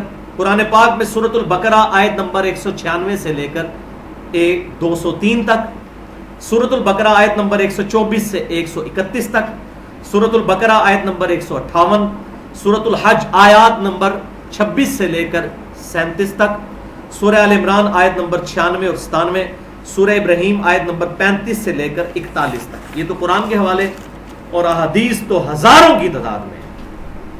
صرف صحیح بخاری اور صحیح مسلم کی ملا کر 1000 احادیث ہیں حج کے عنوان کے اوپر. صحیح بخاری میں انٹرنیشنل نمبرنگ کے حصے میں 1513 سے لے کر 1888 تک ٹوٹل 376 احادیث حج کے ٹاپک میں، اور صحیح مسلم میں انٹرنیشنل نمبرنگ کے مطابق 2791 سے لے کر 3397 تک 607 احادیث حج کے ٹاپک پہ ہیں. تو بخاری اور مسلم کی ملا کر 1000 احادیث حج کے ٹاپک پہ بنتی ہیں. اب وہ 1000 حدیثیں یہاں ڈسکس کی جائیں تو آپ خود ہی اندازہ لگا لیں کہ کتنا ٹائم لگے گا. لیکن ایک حدیث میں ضرور کہوں گا جو بخاری میں بھی ہے اور مسلم میں بھی، وہ آپ ضرور پڑھیں. اور صحیح مسلم میں تو بڑی ڈیٹیل کے ساتھ وہ حدیث ہے، کتاب الحج چیپٹر میں انٹرنیشنل نمبرنگ کے مطابق 2950 نمبر حدیث. اور میں یہ سمجھتا ہوں کہ آپ صلی اللہ علیہ وسلم کے حج کا 80% مسائل اس ایک حدیث میں موجود ہے جو 5-6 صفحات پر مشتمل ہے. اسی لیے مشکات المصابی میں بھی امام ولی الدین تبریزی رحمۃ اللہ علیہ اس حدیث کو رسول اللہ صلی اللہ علیہ وسلم کے حجۃ الوداع کے چیپٹر میں پہلی حدیث ہی لے کر آئے. صحیح مسلم کتاب الحج انٹرنیشنل نمبرنگ کے مطابق 2950 نمبر حدیث، اور مشکات میں اس کا نمبر ہے 2555. اور اس حدیث کے راوی ہیں امام جعفر الصادق رحمۃ اللہ علیہ، المتوفى 148 ہجری. وہ روایت کرتے ہیں اپنے والد امام باقر رحمۃ اللہ علیہ سے، اور امام باقر روایت کرتے ہیں سیدنا جابر بن عبداللہ رضی اللہ تعالیٰ عنہ سے. امام باقر کون ہے؟ یہ امام زین العابدین یعنی سیدنا علی ابن حسین کے بیٹے ہیں. اور علی ابن حسین کون ہے؟ سیدنا حسین کے بیٹے، اور سیدنا حسین سیدنا علی کے. تو یہ پوری چین جو ہے اہل بیت کی ہے. تو امام جعفر نے روایت کیا ہے صحیح مسلم میں اپنے والد امام باقر سے. امام باقر کہتے ہیں کہ میں ایک دن جابر بن عبداللہ کے پاس گیا، وہ بوڑھے ہو چکے تھے، کافی ان کی عمر تھی، اور نبی صلی اللہ علیہ وسلم کے بعد 63 سال تک تقریباً زندہ رہے ہیں، 74 ہجری میں فوت ہوئے. تو وہ نابینا ہو چکے تھے. انہوں نے پوچھا کہ بیٹا تم کون ہو؟ تو میں نے اپنا تعارف کروایا کہ میں محمد بن علی بن حسین بن علی ہوں، یعنی سیدنا حسین کا پوتا. تو جابر بن عبداللہ رضی اللہ تعالیٰ عنہ بڑے خوش ہوئے، اور انہوں نے ان کے بٹن کھولے سامنے سینے کے، اور اپنا ہاتھ ان کے سینے پر پھیرا کہ تو میرے نبی کا بچہ ہے، بیٹا تو جو پوچھے گا میں تجھے نبی صلی اللہ علیہ وسلم کے بارے میں بتاؤں گا. اتنا احترام کیا انہوں نے نبی صلی اللہ علیہ وسلم کی نسبت کی وجہ سے. تو پھر امام باقر رحمۃ اللہ علیہ نے ان سے پوچھا کہ بتائیے کہ آپ نے رسول اللہ صلی اللہ علیہ وسلم کے ساتھ حج کیا ہے، تو حج آپ صلی اللہ علیہ وسلم نے کیسے کیا؟ پھر وہ شروع ہوئے ہیں اور ٹینیس ڈیٹیل تک ایک ایک بات بیان کی ہے. اور یہ بھی حیران کن بات ہے کہ 50% سے زیادہ احادیث حج کے چیپٹر میں جابر بن عبداللہ سے ملتی ہیں. سب سے بڑے راوی نبی صلی اللہ علیہ وسلم کے حج کے سیدنا جابر ابن عبداللہ رضی اللہ تعالیٰ عنہ. اور اسی حدیث میں پھر وہ بیان کرتے ہیں کہ آپ صلی اللہ علیہ وسلم نے حجۃ الوداع کے موقع پر وصیت کرتے ہیں ہمیں ارشاد فرمایا تھا، اے لوگو میں اپنے بعد تم میں وہ چیز چھوڑ کر جا رہا ہوں کہ جسے مضبوطی سے پکڑ لوگے تو کبھی گمراہ نہیں ہوگے، اور وہ اللہ کی کتاب ہے. صحیح مسلم میں صرف اللہ کی کتاب کا ذکر موجود ہے، اور سنت کو ماننا اسی میں داخل ہے. من یطع الرسول فقد اطاع اللہ. پھر اسی حدیث میں آگے آتا ہے کہ سیدنا علی رضی اللہ تعالیٰ عنہ یمن سے 100 اونٹ لے کر آئے، جن میں سے 63 اونٹ نبی صلی اللہ علیہ وسلم نے اپنے مبارک ہاتھوں سے ذبح کیے، اور باقی 37 جو اونٹ ہیں وہ سیدنا علی کی ڈیوٹی لگائی تو انہوں نے پھر ان کو قربان کیا. یعنی 63 آپ صلی اللہ علیہ وسلم کی عمر مبارک بھی 63 سال ہو چکی تھی، تو آپ نے 63 اونٹ قربان کیے اپنی طرف سے. اور پھر جابر بن عبداللہ اس حدیث کا اینڈ کرتے ہیں اس بات پہ کہ پھر جب 100 کے 100 اونٹ قربان ہو گئے تو نبی صلی اللہ علیہ وسلم نے حکم دیا کہ ہر اونٹ میں سے ایک بوٹی لے کر ایک دیگ بنائی جائے 100 بوٹیوں کی. اور جب وہ دیگ پک کر تیار ہو گئی تو جابر بن عبداللہ کہتے ہیں کہ پھر ان دونوں نے بیٹھ کر اس کو کھایا. یعنی نبی صلی اللہ علیہ وسلم نے اور مولا علی رضی اللہ تعالیٰ عنہ نے، مولا کا مطلب دلی محبوب، جو کہ صحیح حدیث ہے جامعہ ترمذی میں، حدیث متواترہ، من کنت مولاہ فہذا علی مولا، جو مجھ سے دلی محبت رکھتا ہے پھر اس کا دلی محبوب سیدنا علی ہونے چاہیے. الحمدللہ. تو یہ حدیث ضرور پڑھیں، کتاب الحج 2950 صحیح مسلم کے اندر. علمی پوائنٹ نمبر 3، دارالسلام پبلیکیشن نے ایک کتاب چھاپی ہے. میں نے ابھی تک مارکیٹ میں جتنی کتابیں دیکھی ہیں حج کے اور عمرے کے ٹاپک پہ، ان میں سب سے بیسٹ کتاب یہ ہے. 224 صفحات کے اوپر پاکٹ سائز کتاب ہے، اور یہ سفر حج اور عمرے میں بھی اپنے ساتھ رکھیں تاکہ بار بار کوئی چیز دیکھنی ہے، کوئی دعا پڑھنے کے لیے، کوئی اذکار وغیرہ اور طریقہ، وہ ہم اس سے کنسلٹ کر سکتے ہیں. یہ خرید لیں دارالسلام پبلیکیشن کی. اس کے علاوہ ہماری ویب سائٹ اہلسنتپاک.com پر سنت طریقہ اور اذکار والا جو آئیکن ہے اس کے اندر ایک 10 MB کی فائل رکھی ہوئی ہے، حج اور عمرہ کا مکمل طریقہ. وہ تقریباً 40 صفحوں پر مشتمل ہے، کلرڈ ہے وہ تصاویر کے ساتھ کہ کون سا رکن کیسے ادا کرنا ہے، اور ان جگہوں کی تصاویر بھی اس میں موجود ہیں. وہ آپ ڈاؤن لوڈ کر کے اس سے بھی حج کے طریقے کو سمجھ سکتے ہیں آسانی کے ساتھ. علمی پوائنٹ نمبر 4، بھائیو دنیا کے 99% مسلمان جو ہیں وہ حج تمتع کرتے ہیں، اور یہ بھی میں نے احتیاطاً کہا 99.9% حج تمتع، یعنی ایک ہی سفر میں حج اور عمرے کو جمع کرتے ہیں. ایون حج قران بھی کیا جائے اس میں بھی حج اور عمرہ جمع ہوتا ہے. حج تمتع میں یہ ہوتا ہے کہ عمرہ کر کے احرام کھول دیتے ہیں اور بعد میں حج کا احرام 8 ذی الحجہ کو دوبارہ باندھتے ہیں. حج قران میں پہلے عمرہ کرتے ہیں، پھر حج کا بھی جو احرام جو باندھا ہوتا ہے وہی احرام عمرے کا ہی آگے چلتا ہے، اور حج کے بعد احرام کو کھولا جاتا ہے. تو اس میں بھی عمرہ آتا ہے، لہٰذا عمرہ تو کمپلسری ہو جاتا ہے. جہاں سے جتنے بھی لوگ جاتے ہیں ظاہر ہے وہ اس فیسلٹی کو اویل کرتے ہیں کہ ایک ہی سفر کے اندر حج اور عمرے کو جمع کر لیا جائے. اور الحمدللہ میری بھی 3 دفعہ حاضری ہو چکی ہے حرم شریف میں. رمضان المبارک 2002 کے اندر، اس کے بعد 2005 میں اپنی وائف کے ساتھ عمرے کے لیے دوبارہ، اور پھر حج الحمدللہ 2007 میں، جبکہ 18 دسمبر 2007 کو یوم عرفہ 1428 ہجری 18 دسمبر کو آئی تھی، منگل والے دن. لہٰذا پریکٹیکلی مجھے ان تمام جگہوں کا آئیڈیا ہے. میں انشاءاللہ کوشش کروں گا کہ بہتر طریقے سے ان چیزوں کو آپ تک کنوے کر سکوں. اب آ جائیے اہم ترین موضوع جو ہے حج اور عمرے کا پریکٹیکل. تو بھائیو حج یا عمرہ پر جانے سے پہلے سب سے ضروری کام ہے سچی توبہ کرنا اللہ کے حضور. اور اس میں 3 باتوں کا خیال رکھیں. نمبر 1، حقداروں کو ان کا حق دیں. کسی رشتہ دار کا حق غصب کیا ہوا ہے، کسی بہن کی جائیداد دبائی ہوئی ہے، یتیم بچوں کا مال ہڑپ کیا ہوا ہے، ان کا حق ان کو دیں، ورنہ یہ چیزیں معاف نہیں ہونے کی. اور سب سے بڑا حق اللہ کا ہے کہ شرک سے توبہ کریں. اور رسول اللہ صلی اللہ علیہ وسلم کے حق کا تقاضا ہے عقیدہ ختم نبوت درست کریں اور آپ صلی اللہ علیہ وسلم کو اپنا امام مانیں. اور باقی جتنے لوگ ہیں ان کا احترام اپنی جگہ، لیکن امامت آپ صلی اللہ علیہ وسلم کے ساتھ اپنی خاص کریں، انہی کی پیروی کریں، اسی میں ہماری نجات ہے.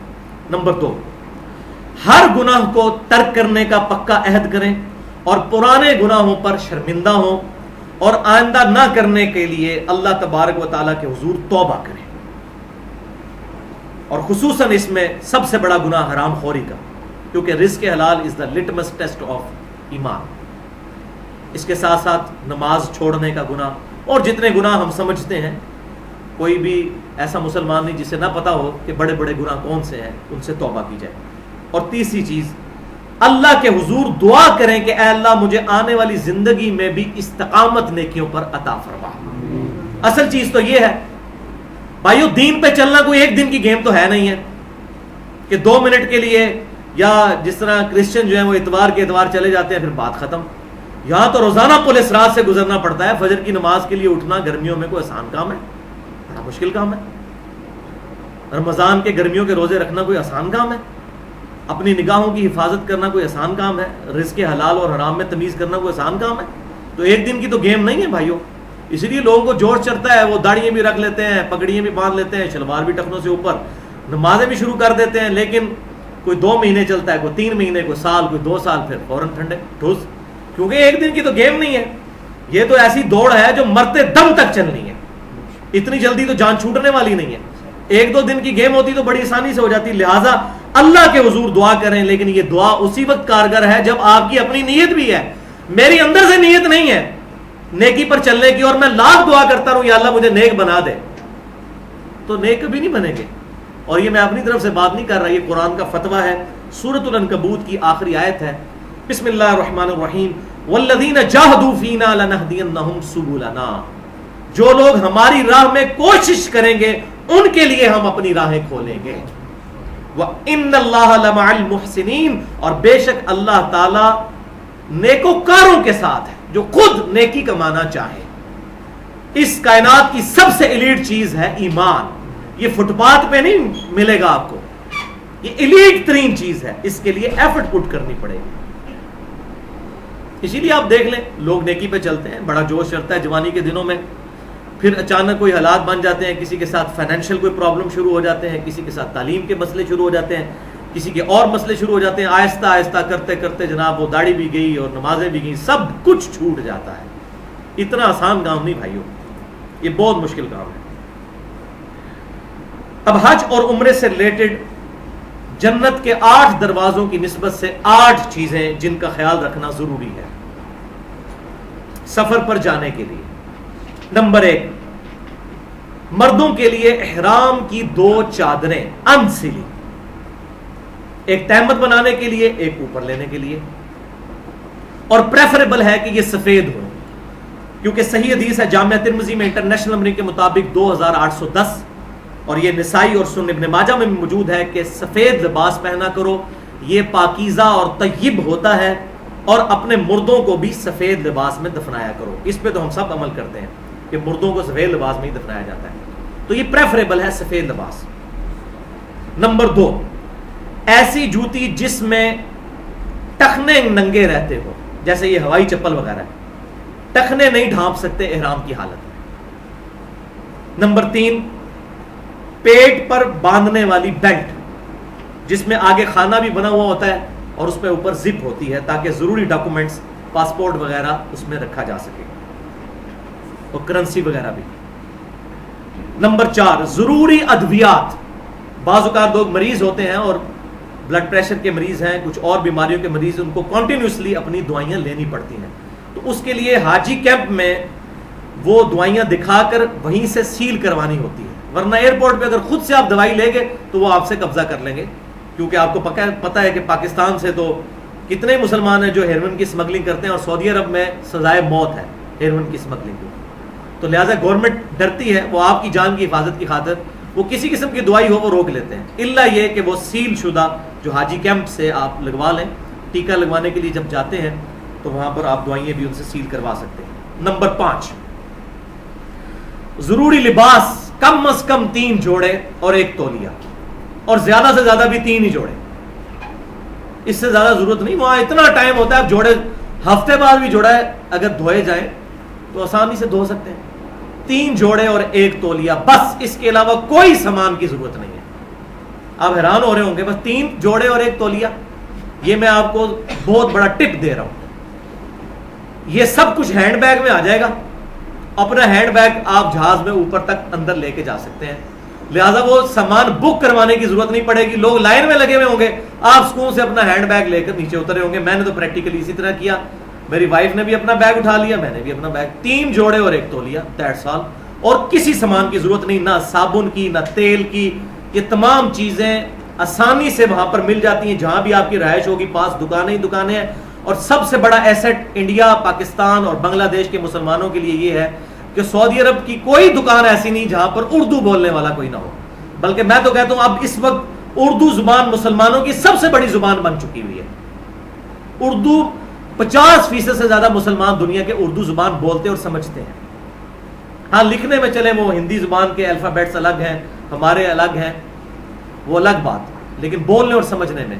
اور وہاں پر اکثر جو ملازمین دکانوں پر رکھے ہوئے عربیوں نے، بلکہ میں تو جس بھی دکان پہ گیا ہوں آپ کو لگتا ہی نہیں کہ آپ اپنے ملک میں یا وہاں پر ہیں. تو اردو کا کوئی پرابلم نہیں. نمبر 6، کرنسی لے لیں اپنے ملک کی بھی، اور خصوصاً سعودی ریال بھی کچھ اپنے ساتھ رکھ لیں. نمبر 7، پاسپورٹ اور دیگر اہم ضروری کاغذات جو ہیں یہ اپنے ساتھ رکھیں. اور اذکار کارڈ جو ہے، سنت اذکار کارڈ، یہ اپنے ساتھ ضرور رکھیں تاکہ وہاں پر ٹائم ضائع نہ ہو. اور حج اور عمرے کی جو میں نے کتاب دارالسلام کی بتائی، مسنون حج اور عمرہ، پاکٹ سائز، وہ بھی اپنے پاس رکھیں. اور نمبر 8، موبائل اپنے ساتھ ضرور رکھیں. لیکن وہاں پر بھی احتیاط کرنی، یہ نہیں کہ ہر وقت موبائل بولتا رہے، اور وہ آپ کو تلخ تجربہ ہو بھی جائے گا کہ طواف کے دوران اتنے موبائل بولتے ہیں کہ ساری روحانیت کا بیڑا غرق ہو جاتا ہے. موبائل اس لیے کہہ رہا ہوں کہ اس کے کتنے فائدے ہیں. ایک تو گھر والوں سے رابطہ ہو سکتا ہے. دوسرا، آپ نماز کے وقت اٹھنے کے لیے الارم اس میں لگا سکتے ہیں، الارم موجود ہے. اسی طریقے سے آپ ڈیٹ دے سکتے ہیں. باقی ساری چیزیں موبائل کے اندر موجود ہیں. اور سستے والا موبائل جو لانگ بیٹری ٹائمنگ والا ہو وہ ساتھ رکھیں تاکہ ہفتے میں ایک دفعہ چارج کرنا پڑے. ویسے چارجنگ کا کوئی مسئلہ نہیں، ہر جگہ وہاں پر موجود ہے کمرے کے اندر. اور ساتھ ہی موبائل کے تسبیح اور الیکٹرانک کاؤنٹر اگر ہو سکے تو وہ رکھ لیں تاکہ وہاں پر ٹائم ضائع نہ جائے. جب بھی کوئی ٹائم ملے تو اس تسبیح کے اوپر یا الیکٹرانک کاؤنٹر کے اوپر اللہ کا ذکر کریں. تو یہ 8 میں نے بڑی بڑی چیزیں بتا دی.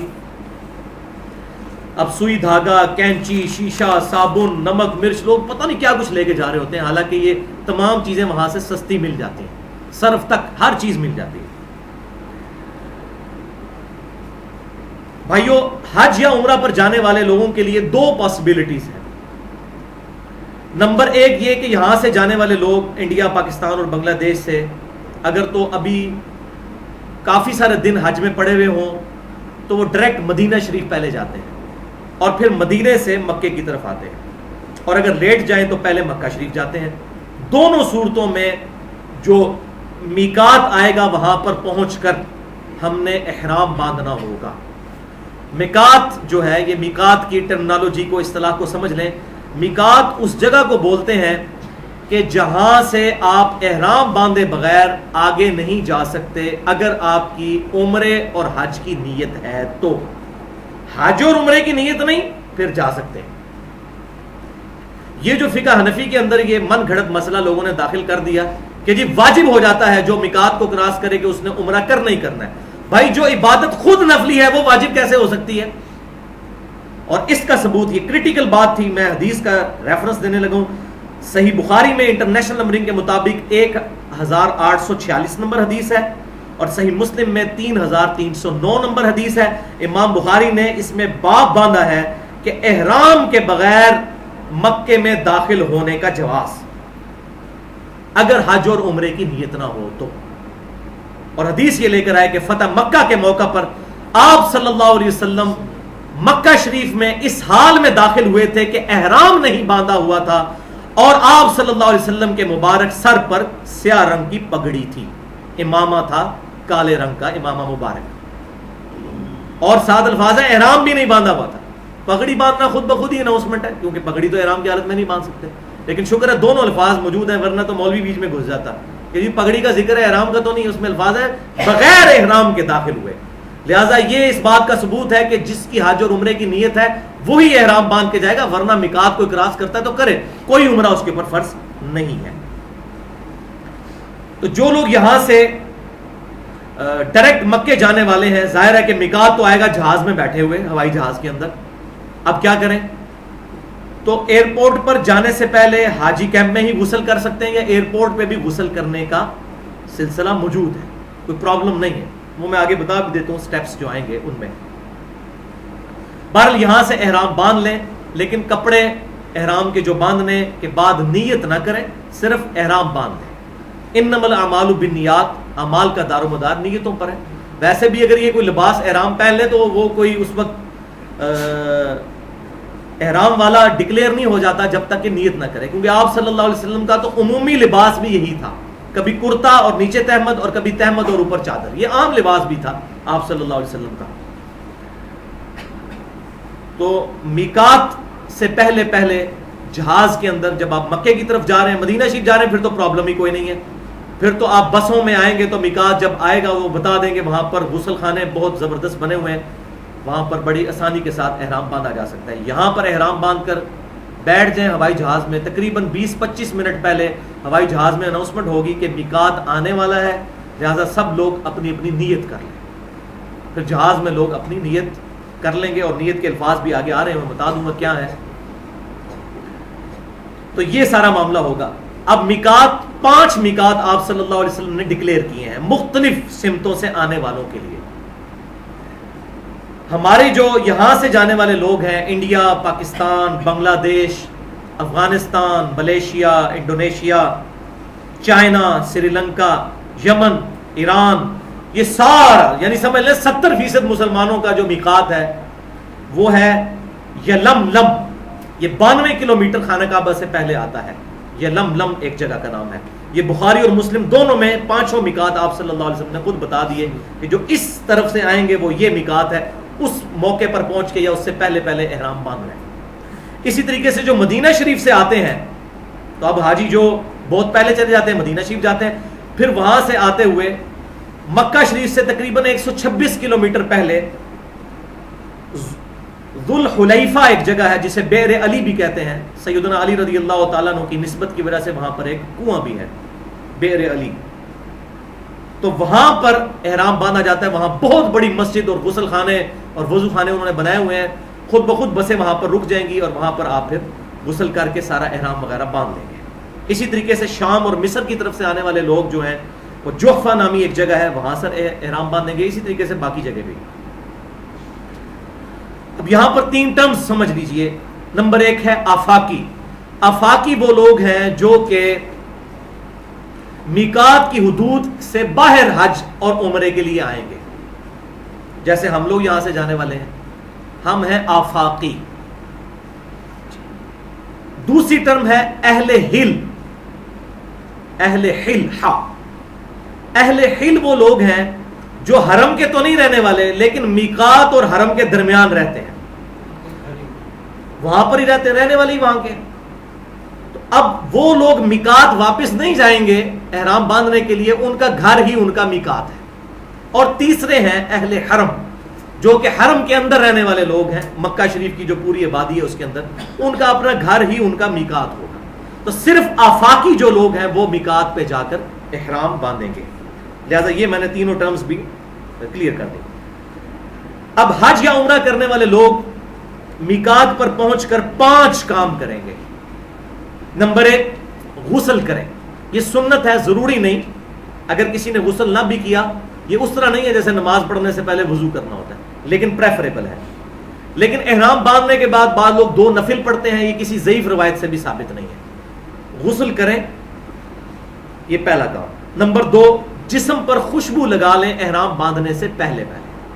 آپ صلی اللہ علیہ وسلم تو خوشبو کا بہت اہتمام کرتے تھے، تو احرام سے پہلے جسم پہ خوشبو لگا لیں، وہ کپڑوں پہ نہیں لگانی، جسم پہ لگا کے اس کو خشک کر لیں، بے شک خوشبو آتی رہے۔ کپڑوں پہ لگائیں گے تو دم واجب ہو جائے گا جان بوجھ کر، وہ نہیں لگا سکتے۔ نمبر 3 احرام کی 2 چادریں لپیٹ لیں، یہ مردوں کے لیے۔ عورتوں کے لیے تو وہی احرام ہے کہ انہوں نے اپنے چہرے کے اوپر سے کپڑا ہٹا لینا اور باقی بال وغیرہ کور کر لینے ہیں۔ یہ لادہ سے جو احرام رکھے ہوتے ہیں وہ ضروری نہیں ہے، کوئی بھی چیز جو ہے وہ اس طریقے سے بالوں کو ڈھانپا جائے، یہ چہرے کی ٹکیا بس نظر آئے، یا یہ ہاتھ اور پاؤں، ہاتھوں پہ دستانے بھی نہیں پہن سکتے، وہ آگے آ جائے گی ڈیٹیل۔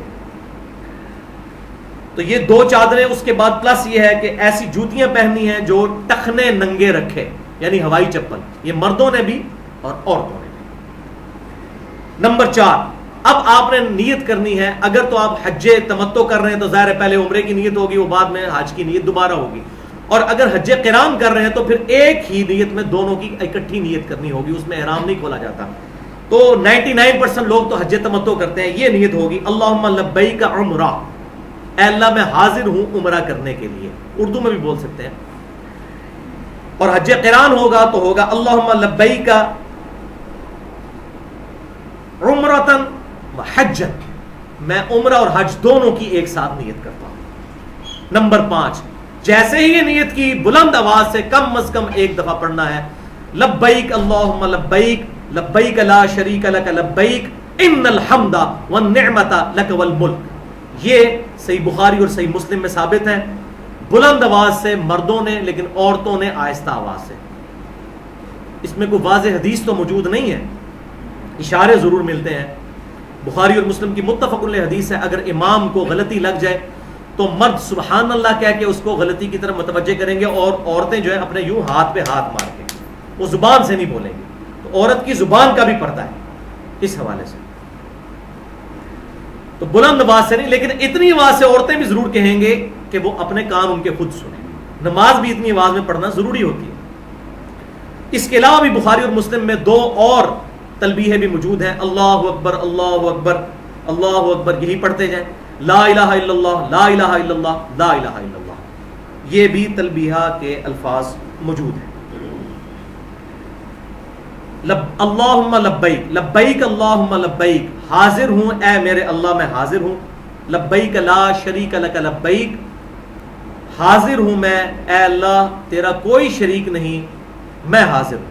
ان الحمد، بے شک جتنی بھی تعریفیں ہیں، والنعمت، اور تمام جو نعمتیں ہیں، لک لک والملک، اور جتنی بھی یہ بادشاہت ہے پوری دنیا کی، یہ تیرے لیے ہے. لا شریک لک، میں تیرے ساتھ کسی کو شریک نہیں ٹھہراتا. عورتیں بھی احرام باندھیں گی. وہ احرام کیا ہے انہوں نے پہلے ہی باندھا ہوا ہے، صرف یہ ہے کہ چہرے کی ٹکیا ننگی کرنی ہے، وہ میں بعد میں بتا بھی دیتا ہوں. اب احرام کی حالت میں کل 12 کام ایسے ہیں قرآن پاک صحیح بخاری اور صحیح مسلم کی روشنی میں جو نہیں کر سکتے. یہ اب بڑی کریٹیکل چیز ہے. نمبر 1 میں تیزی سے کور کروں گا تاکہ ہمارا یہ لیکچر مکمل ہو جائے. مردوں کے لیے سلا ہوا کپڑا پہننا، شلوار قمیض یا پاجامہ، یہ پہننا منع ہے. لیکن اگر احرام کی چادریں میلی ہو جائیں تو بدل سکتے ہیں. یہ جو مشہور ہے کہ انہی چادروں میں گندے ہی رہنا ہے، ایسا نہیں ہے.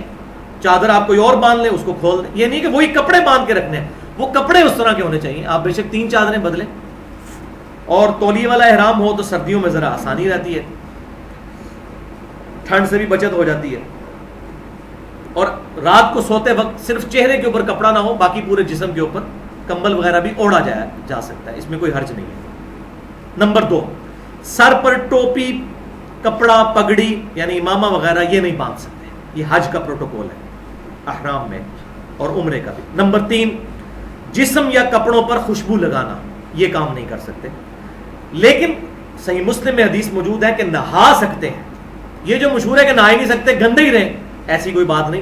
بلکہ اعتکاف کے بارے میں مجھے پتا چلتا ہے کہ بعض علماء یہ کہتے ہیں جب تک غسل فرض نہ ہو اس وقت تک اعتکاف والا اٹھ کے غسل نہیں کر سکتا. تو بھائی 10 دن تک وہ جون جولائی کی گرمی میں جب مسجد کے اندر وہ بدبو پھیلائے. ایک طرف تو بخاری اور مسلم کی حدیث ہے کہ جو شخص پیاز کھائے وہ مسجد میں نہ آئے جب تک صفائی نہ کرے. اور بخاری اور مسلم کی حدیث ہے آپ صلی اللہ علیہ وسلم نے حکم فرمایا تھا کہ کوئی بندہ غسل کیے بغیر جمعے کی نماز پڑھنے نہ آئے کیونکہ بدبو آتی تھی. تو یہ کہیں نہیں لکھا ہوا، وہ غسل کر سکتا ہے. ویسے بھی وہ فنائے مسجد بھی مسجد کے اندر شامل ہے، مسجد کی باؤنڈری کے اندر غسل خانے ہوتے ہیں، ادھر جانے سے کوئی اعتکاف ٹوٹ نہیں جاتا. تو احرام کی حالت میں بھی نہا سکتے ہیں. صابن بھی استعمال کر سکتے ہیں لیکن بغیر خوشبو والا صابن نہ ہو. نمبر 4 جرابیں، موزے اور ٹخنے ڈھانپنے والے جوتے یہ استعمال نہیں کر سکتے. نمبر 5 نکاح نہیں کر سکتے احرام کی حالت میں، نہ نکاح کا پیغام دے سکتے ہیں. نمبر 6 خشکی کا کوئی جانور شکار نہیں کر سکتے. خشکی کا جانور ہرن وغیرہ.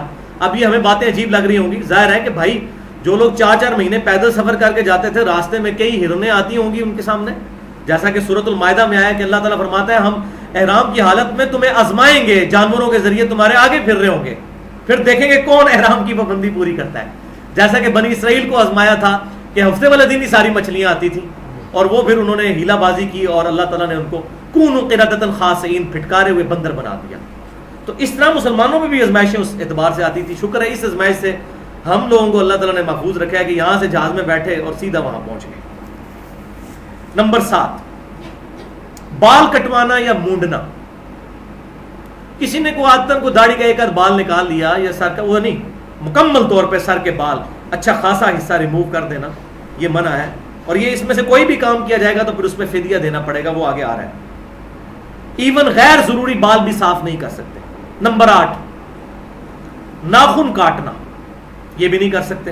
نمبر 9، فحش گوئی نہیں کر سکتے، بے حیائی کی کوئی بات، ایون کوئی سیکچول بات اپنی بیوی کے ساتھ بھی ڈسکس نہیں کر سکتے۔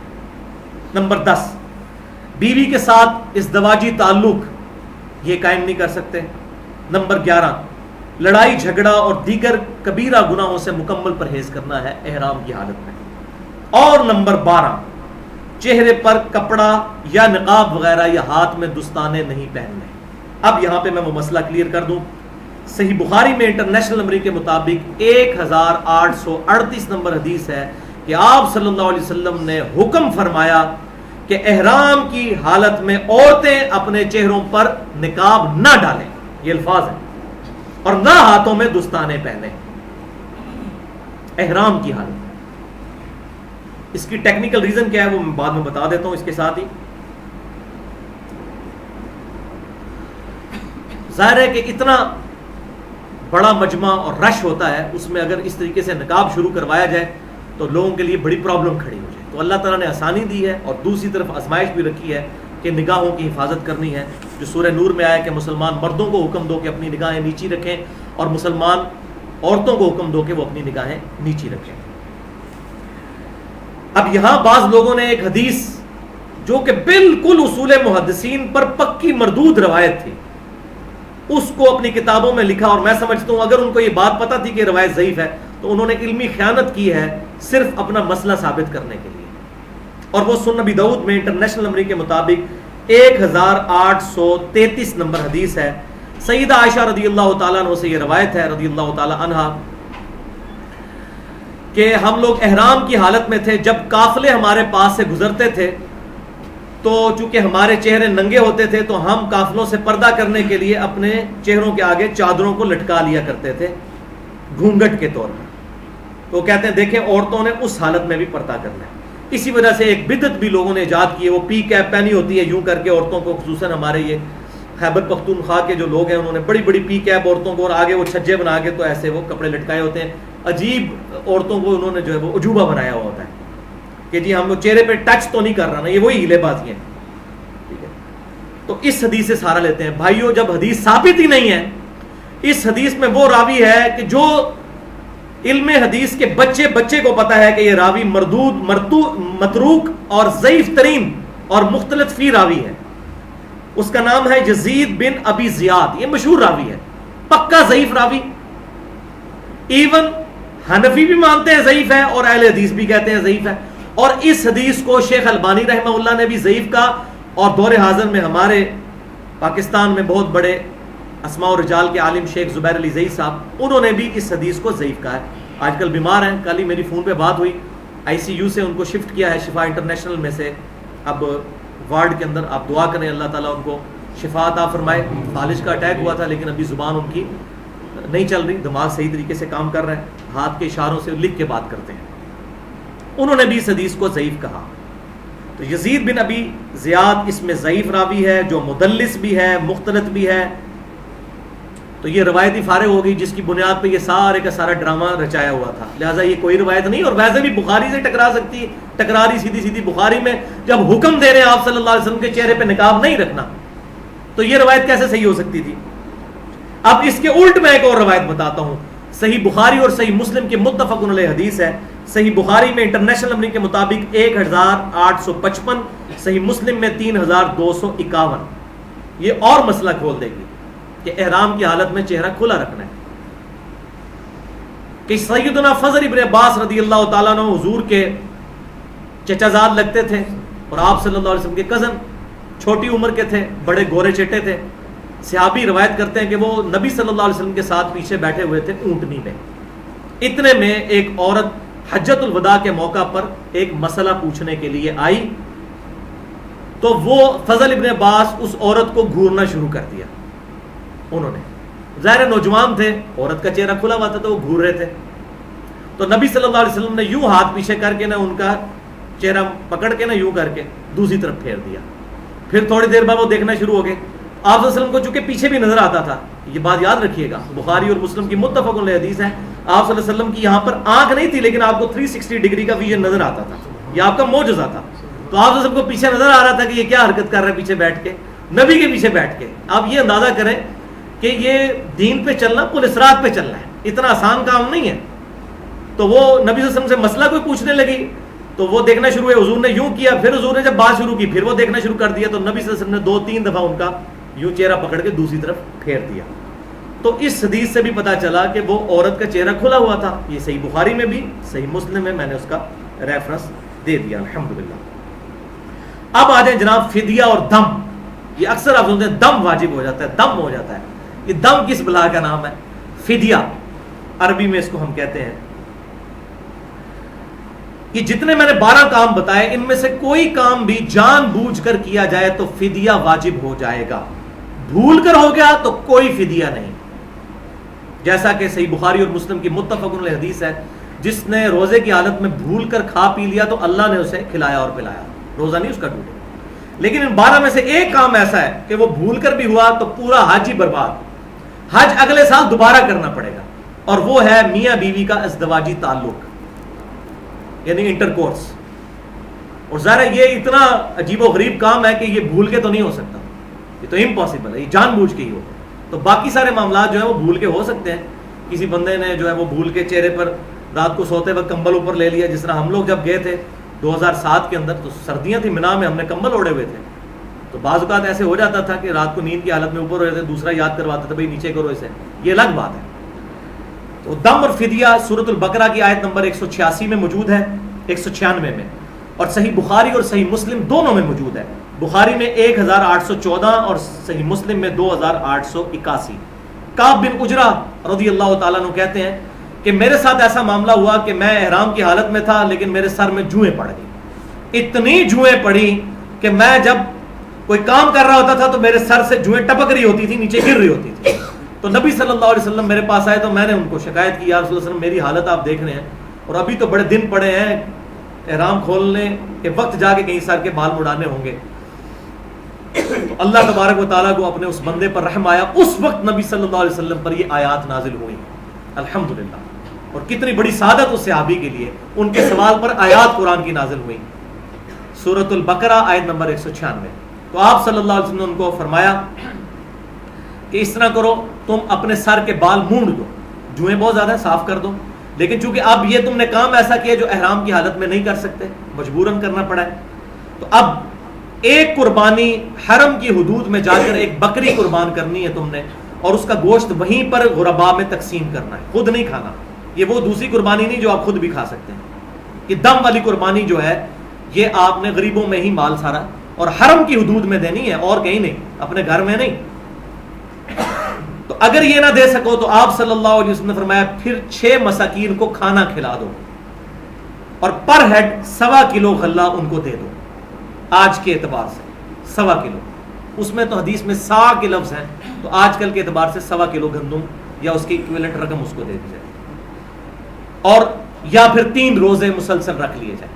ان دونوں میں تو آپشن موجود ہے, لیکن بکری والا جو ہے اگر کوئی امیر آدمی تو اس نے بکری ہی پھر دینی ہوگی یا بکرا دینا ہوگا. لیکن اس کے بعد آپشن ہے یا 6 مساکین کو کھانا یا 3 روزے رکھنا. تو یہ ہے دم اور فدیہ احرام کی حالت میں, چاہے وہ حج کا ہو چاہے وہ عمرے کا ہو. اب دوران سفر کون کون سی سٹیجز آتی ہیں ان کو میں سکپ کرتا ہوں, ورنہ تو وہ بھی 1 گھنٹے کی پوری گفتگو علیحدہ سے بنتی ہے. جو باتیں سمجھانے والی ہیں میں وہ یہاں پر اب خانہ کعبہ شریف کا تعارف تھوڑا سا کروا دوں, اس کے بغیر آپ کو طواف اور صحیح کا پتہ نہیں چلے گا. ایک دفعہ درود شریف پڑھ لیجئے. اللہم صلی علی محمد وعلی آل محمد کما صلیت علی ابراہیم وعلی آل ابراہیم انک حمید مجید.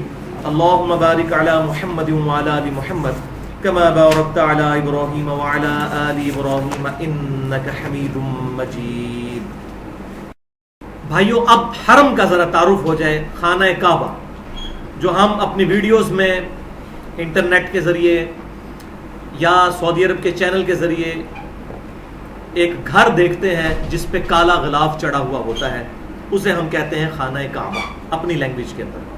اور وہ پوری مسجد جو ہے مسجد الحرام ہے, یعنی حرمت والی جگہ ہے, وہاں پر حرام کام کرنا بہت بڑا گناہ ہے. اس کا تعارف ہم سن لیتے ہیں. خانہ کعبہ شریف بھائیوں بیسیکلی ریکٹینگولر شیپ میں ہے, مستطیل ہے, اور اگر حتیم کو بیچ میں شامل کیا جائے تو پرفیکٹ مستطیل بن جائے. لیکن اس وقت بھی اگرچہ حتیم باہر ہے لیکن پھر بھی یہ ریکٹینگولر شیپ میں ہے خانہ کعبہ شریف. اگر انڈیا, پاکستان اور بنگلہ دیش کی طرف سے خانہ کعبہ کو دیکھا جائے تو سب سے امپورٹنٹ حصہ خانہ کعبہ شریف کا وہ ان علاقوں کی طرف, مشرق کی طرف ہے, اور اس کے تمام اہم جگہیں ادھر سے نظر آ رہی ہوتی ہیں. یہ ریکٹینگولر شیپ میں خانہ کعبہ شریف, اس کا جو یہ والا کارنر ہے, اس کارنر پہ ہے حجر اسود جو جنتی پتھر ہے, اس کا تعارف بھی میں بعد میں کروا دوں گا. اس کے ساتھ ہی تھوڑے سے فاصلے پر خانہ کعبے کا دروازہ ہے, اور یہ کونا تو ہو گیا حجر اسود والا. یہ جو دوسرا کونا ہے ریکٹینگل کا, اس کو کہتے ہیں رکن عراقی, یعنی یہ جو کونا ہے عراق کی طرف ہے. اسی طریقے سے اس کے بالکل ڈائیگنلی اپوزٹ جو ہے وہ ہے رکن یمانی. یہ کارنر یمن کی طرف ہے, اس لیے اسے رکن یمانی کہتے ہیں. اور حجر اسود کے ڈائیگنلی اپوزٹ جو رکن ہے اس کو رکن شامی کہتے ہیں. یہ کارنر شام کی طرف ہے. یہ یاد رکھنا ضروری نہیں ہے لیکن میں صرف سمجھانے کے لیے یہ بات کر رہا ہوں. اسی طریقے سے رکن عراقی سے لے کر رکن شامی تک ایک چھوٹی سی دیوار سائیڈ میں سیمی سرکولر نظر آئے گی, اس کو ہم کہتے ہیں حتیم, اور یہ خانہ کعبے کا حصہ ہے. صحیح بخاری میں موجود ہے کہ مشرکین عرب جو ہیں وہ اپنے پاکیزہ مال کے ذریعے بیت اللہ شریف کی تعمیر کرنے لگے, تو ان کا مال ختم ہو گیا, تو انہوں نے خانہ کعبہ شریف کو تھوڑا سا بنایا, یہ جو کمرہ سا بنایا, اور باقی حصے میں چھوٹی سی دیوار بنا کے اس کو چھوڑ دیا, اگرچہ وہ خانہ کعبہ شریف کا حصہ ہے. اور بخاری اور مسلم کی حدیث ہے, اے عائشہ اگر مجھے تیری قوم کا خیال نہ ہوتا کہ یہ نئے نئے جاہلیت سے پھرے ہیں تو میں حتیم کو بھی خانہ کعبے میں داخل کر دیتا, لیکن فتنے کے ڈر سے نہیں کرتا, اور وہ اللہ کی طرف سے ہمارے لیے رحمت ہوئی. آج تک حتیم خانہ کعبے سے باہر ہے, لیکن اس کے اندر نماز پڑھنا گویا خانہ کعبے کے اندر نماز پڑھنا ہے. اور اسی کے اندر اوپر آپ دیکھیں گے پرنالا بہت بڑا سا نظر آئے گا, اسے مزاب رحمت کہتے ہیں, یعنی خانہ کعبے کی چھت کا پانی حتیم کے اوپر گرتا ہے. تو حتیم میں کھڑے ہو کر نماز پڑھی گویا کہ آپ نے خانہ کعبہ کے اندر پڑھی, اور آسانی سے بندہ پہنچ جاتا ہے. اسی طریقے سے یہ جو دیوار ہے جس کے ایک کونے پہ حجر اسود اور دوسرے پہ رکن عراقی ہے, اسی میں رکن عراقی کے پاس ہی تھوڑا سا پیچھے ہٹ کر مقام ابراہیم ہے, یلو کلر کی جالی, اور اس کے اندر وہ پتھر جس پہ ابراہیم علیہ السلام کے پاؤں مبارک کے نشان اب بھی موجود ہیں اللہ تعالیٰ کی طرف سے معجزانہ طور پر, جس پہ کھڑے ہو کر انہوں نے خانہ کعبہ کی تعمیر کی تھی, جس کا ذکر قرآن میں ہے وَاتَّخِذُوا مِن مَّقَامِ إِبْرَاهِيمَ مُصَلًّى. اے نبی صلی اللہ علیہ وسلم ابراہیم علیہ السلام کے کھڑے ہونے کی جگہ کو اپنا مصلی بنا لو. اسی طریقے سے یہ حجر اسود اور رکن یمانی, اس کے درمیان جو دیوار ہے اسے کہتے ہیں مستجاب, دعاؤں کی قبولیت کی جگہ. 70 انبیاء کا مصلی رہا ہے. اس دیوار کے سامنے اگر نماز پڑھی جائے تو آپ کا رخ بیت المقدس اور خانہ کعبہ دونوں کی طرف ہو جاتا ہے. اسی لیے آپ صلی اللہ علیہ وسلم مدینہ شریف ہجرت سے پہلے یہیں پر کھڑے ہو کر نماز پڑھتے تھے تاکہ دونوں قبلے کی طرف منہ ہو جائے. لیکن پھر بعد میں حکم نازل ہوا کہ آپ بیت المقدس کی بجائے اب خانہ کعبہ شریف کی طرف جب آرڈر ہوا ہے تو وَاتَّخِذُوا مِن مَّقَامِ إِبْرَاهِيمَ مُصَلًّى, وہاں پر کھڑے ہوں تاکہ یہ بات کنفرم ہو جائے کہ اب قیامت تک کے لیے مسلمانوں کا قبلہ خانہ کعبہ شریف ہے. حجر اسود اور اس کے خانہ کعبہ کا جو دروازہ ہے اس کے درمیان یہ تھوڑی سی جو جگہ ہے اسے کہتے ہیں ملتزم. تو یہ سارے کے سارا خانہ کعبہ کے اعتبار سے تعارف ہو گیا. اور یہ خانہ کعبہ کی جو بلڈنگ ہے تقریباً 55 فٹ اونچی ہے, بہت اونچی ہے, 55 فٹ. اور اگر آپ باہر سے دیکھیں تو باہر کی جو سڑکیں ہیں وہ اس سے بھی اونچی ہیں, کیونکہ خانہ کعبہ بیسیکلی ایک وادی ہے, اس کی ساری طرف چٹیل پہاڑ ہے پتھروں کے، یہ کوئی میدانی علاقہ نہیں. 12 کے قریب ٹنلز تو خانہ کعبہ شریف کے ارد گرد مکے کے اندر کتنی ٹنلز ہیں جس کے اندر وہ راستے بنائے گئے ہیں. تو یہ پوری ایک وادی تھی. اسی لیے آپ اگر پرانی تصاویر دیکھیں تو اس میں ملتا ہے کہ جب بھی بارش ہوتی تھی تو یہاں پر پانی کھڑا ہو جاتا تھا. اب بہرحال اب چونکہ ایڈوانس دور ہے وہاں پر موٹرز وغیرہ لگا کے پانی کو ریموو کر لیا جاتا ہے، وہاں پر اب جمع نہیں ہوتے. اسی طریقے سے بھائیوں آپ جب حجر اسود والے کارنر سے تھوڑا سا پیچھے ہٹتے ہیں تو وہاں پر صفا آ جاتا ہے، اور صفا سے تقریباً 0.5 کلومیٹر دوسری طرف مروہ ہے. تو یہ اگر پاکستان کی طرف سے دیکھا جائے ایریل ویو تو یہ پی بنتی ہے، پی انگلش کا ورڈ جو ہے پی، جس میں یہ بیت الحرام کی مسجد اور یہ ساتھ 0.5 کلومیٹر صفا اور مروہ. اسی طریقے سے مقام ابراہیم سے جب تھوڑا سا پیچھے آئے تو وہاں پر زمزم کے کولر لگے ہوئے ہیں یہاں پر، جو وہاں سے زمزم پینا وہاں پر کھڑے ہو کر سنت ہے. پہلے یہاں پر سیڑھیاں بھی تھیں، جب میں گیا تھا 2002 میں اس وقت تو سیڑھیاں موجود تھیں، نیچے تک کنویں تک جاتے تھے. اب انہوں نے وہ کور کر دی ہے، وہ مطاف کو انہوں نے بڑا کرنے کے لیے. تو یہ جو پورا ایریا جس میں ہم طواف کرتے ہیں اس کو ہم کہتے ہیں مطاف، طواف کرنے کی جگہ. اسی خانہ کعبہ کے گرد آپ نے اینٹی کلاک وائز طواف کرنا ہوتا ہے، اپنا بایاں کندھا خانہ کعبہ شریف کی طرف کر کے، اور حجر اسود سے شروع کرنا ہوتا ہے. وہ آپ ڈیٹیل میں آپ کو 20 سٹیپس میں عمرے کا طریقہ سٹیپ وائز بتا دیتا ہوں، پھر ہمارا یہ آج کا لیکچر مکمل ہو جائے گا انشاءاللہ. باقی گفتگو ہم انشاءاللہ تیسرا حصہ اگلی دفعہ ڈسکس کریں گے. سٹیپ نمبر 1، سب سے پہلے وضو کریں. وضو طواف کے لیے شرط ہے جیسا کہ نماز کے لیے. صفا مروہ کی صحیح کے لیے وضو شرط نہیں ہے، لیکن طواف کے لیے شرط ہے. اس کا بھی پروٹوکول ہے، اگرچہ طواف کا پروٹوکول نماز والا نہیں. اس کے دوران طواف کے دوران آپ آپس میں گفتگو بھی کر سکتے ہیں، لیکن کوئی فضول گفتگو نہیں، ضروری گفتگو. نماز میں تو نہیں کر سکتے. پہلے اجازت تھی، بعد میں منسوخ ہو گئی تھی نماز کے سلسلے میں. تو جو پہلا طواف خانہ کعبہ شریف میں جا کے کیا جاتا ہے حج یا عمرے کے لیے جاتے ہوئے، اسے کہتے ہیں طواف قدوم، یعنی قدم رکھتے ہی وہاں پر طواف کرنا، طواف قدوم. تو یہ پہلا سٹیپ ہے کہ وضو کیا اور آپ حرم شریف کے اندر آئے اور تلبیہ آپ کی زبان پر جاری ہو. لبیک اللہم لبیک لبیک لا شریک لک لبیک ان الحمد والنعمت لک والملک لا شریک لک.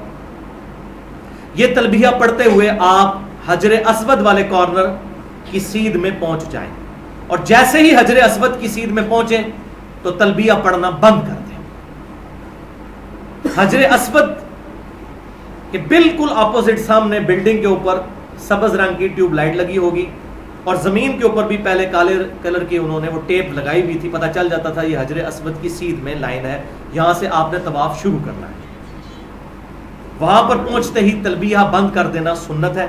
سٹیپ نمبر 3، طواف کرنے سے پہلے مرد اپنا دایاں کندھا ننگا کر لیں گے، یعنی اوپر والی جو چادر ہے اس کو دائیں کندھے کے نیچے سے گزار کر یوں کر لیں گے، تو یہ کندھا ہو جائے گا ننگا. اس کو عربی میں کہتے ہیں اطباء، الف ضاد طا با الف عین، اطباء کرنا، یا اردو میں اجتباع کرنا.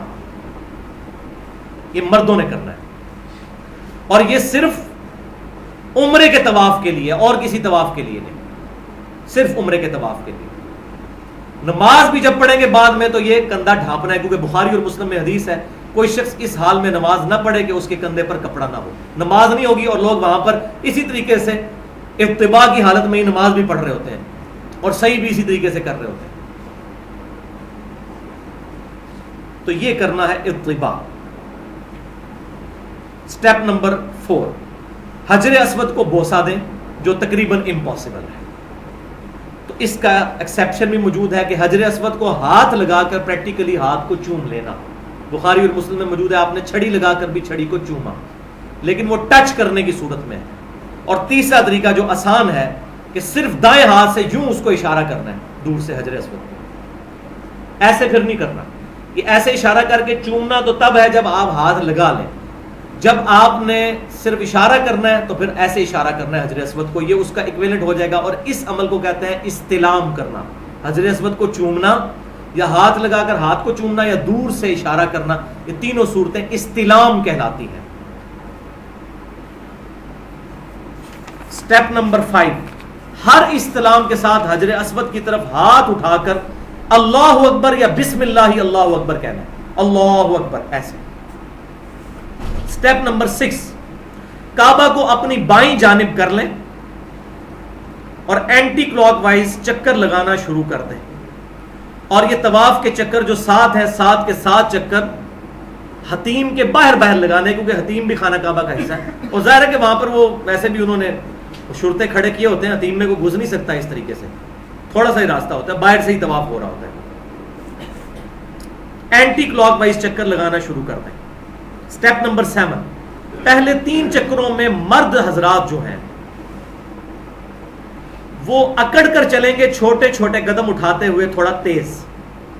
اس عمل کو کہتے ہیں رمل کرنا، اور بخاری اور مسلم میں موجود ہے، سیدنا عمر کہتے ہیں کہ یہ رمل مشرکین عرب پر روب ڈالنے کے لیے کیا گیا تھا۔ وہ یہ سمجھتے تھے کہ مسلمان مدینے سے آئے ہیں اور مدینہ بیماریوں کی جگہ ہے، لہٰذا کمزور ہوئے ہوں گے، تو نبی صلی اللہ علیہ وسلم نے ہمیں حکم دیا کہ تم نے اس طریقے سے یہ رمل کرنا ہے تاکہ پتہ چلے کہ مسلمان طاقتور ہے۔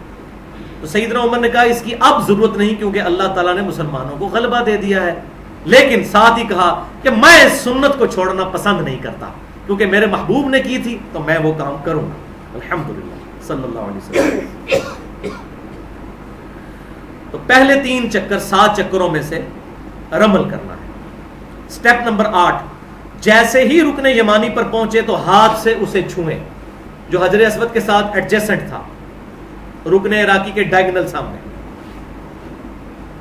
اس کو آپ نے ہاتھ لگانا سنت ہے، اس کا استلام نہیں کرنا، نہ بوسہ دینا ہے، اور اگر وہاں پہ آسانی سے ہاتھ لگ جاتا ہے وہاں مسئلہ نہیں ہوتا، لیکن بعض لوگ وہاں بھی دور سے گزرتے ہوئے اس کو بھی یوں اشارہ کر رہے ہوتے ہیں، تو یہ بھی ایسی چیز ہے جو کہ ثابت نہیں ہے، اشارہ صرف حجر اسود کو کرنا ہے، ہاتھ لگ جائے تو ٹھیک ورنہ نہیں۔ سٹیپ نمبر 9، رکن یمانی سے حجر اسود کے دوران وہ جو ٹریک آپ کا آئے گا چھوٹا سا مستجاب دیوار کے سامنے سے، جو 70 انبیاء علیہم السلام کا مصلی رہا ہے، وہاں پر آپ نے دعا پڑھنی ہے، ربنا آتنا فی الدنیا حسنہ وفی الآخرۃ حسنۃ وقنا عذاب النار۔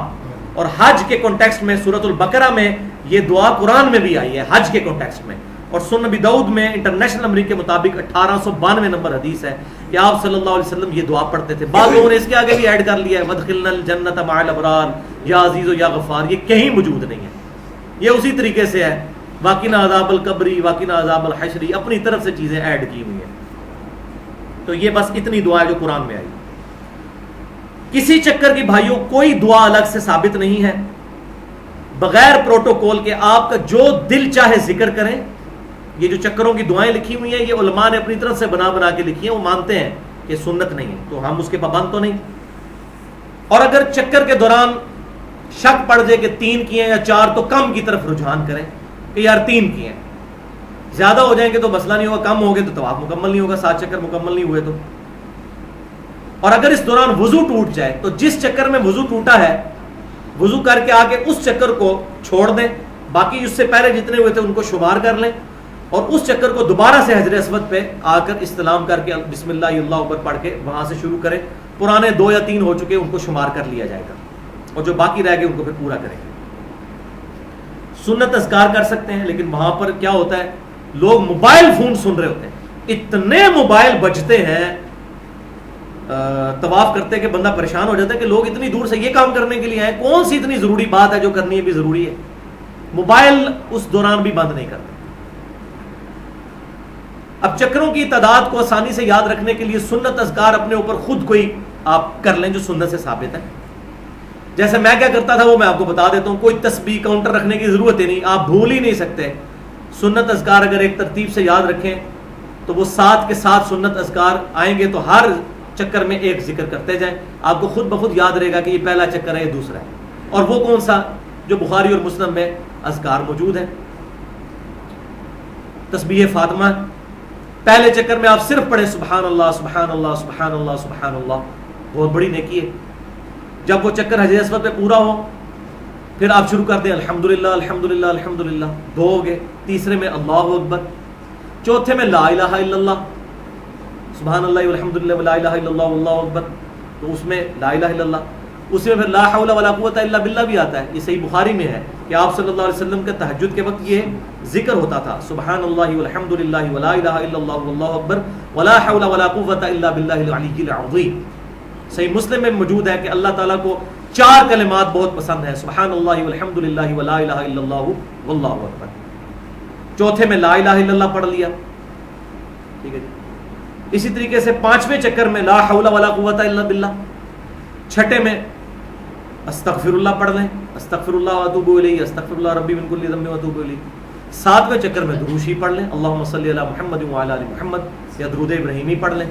تو اس طرح آپ کو یاد رہے گا کہ چکر کون سا چل رہا ہے, کبھی بھی نہیں بھولیں گے. الحمدللہ درجنوں طواف کیے ہیں, یہ تو کبھی ایشو ہی نہیں آیا کہ جی چکر کون سا ہے. اور لوگوں نے وہاں شمارے رکھے ہوتے ہیں, بار بار پھینک رہے ہوتے ہیں آپس میں, کتنے ہوئے ہیں, 3 ہوئے ہیں کہ 4, وہ ادھر جی چکڑتے رہتے ہیں. حالانکہ اپنے اوپر اگر لازم کریں تو توجہ کے ساتھ کریں تو کوئی مسئلہ نہیں ہوتا.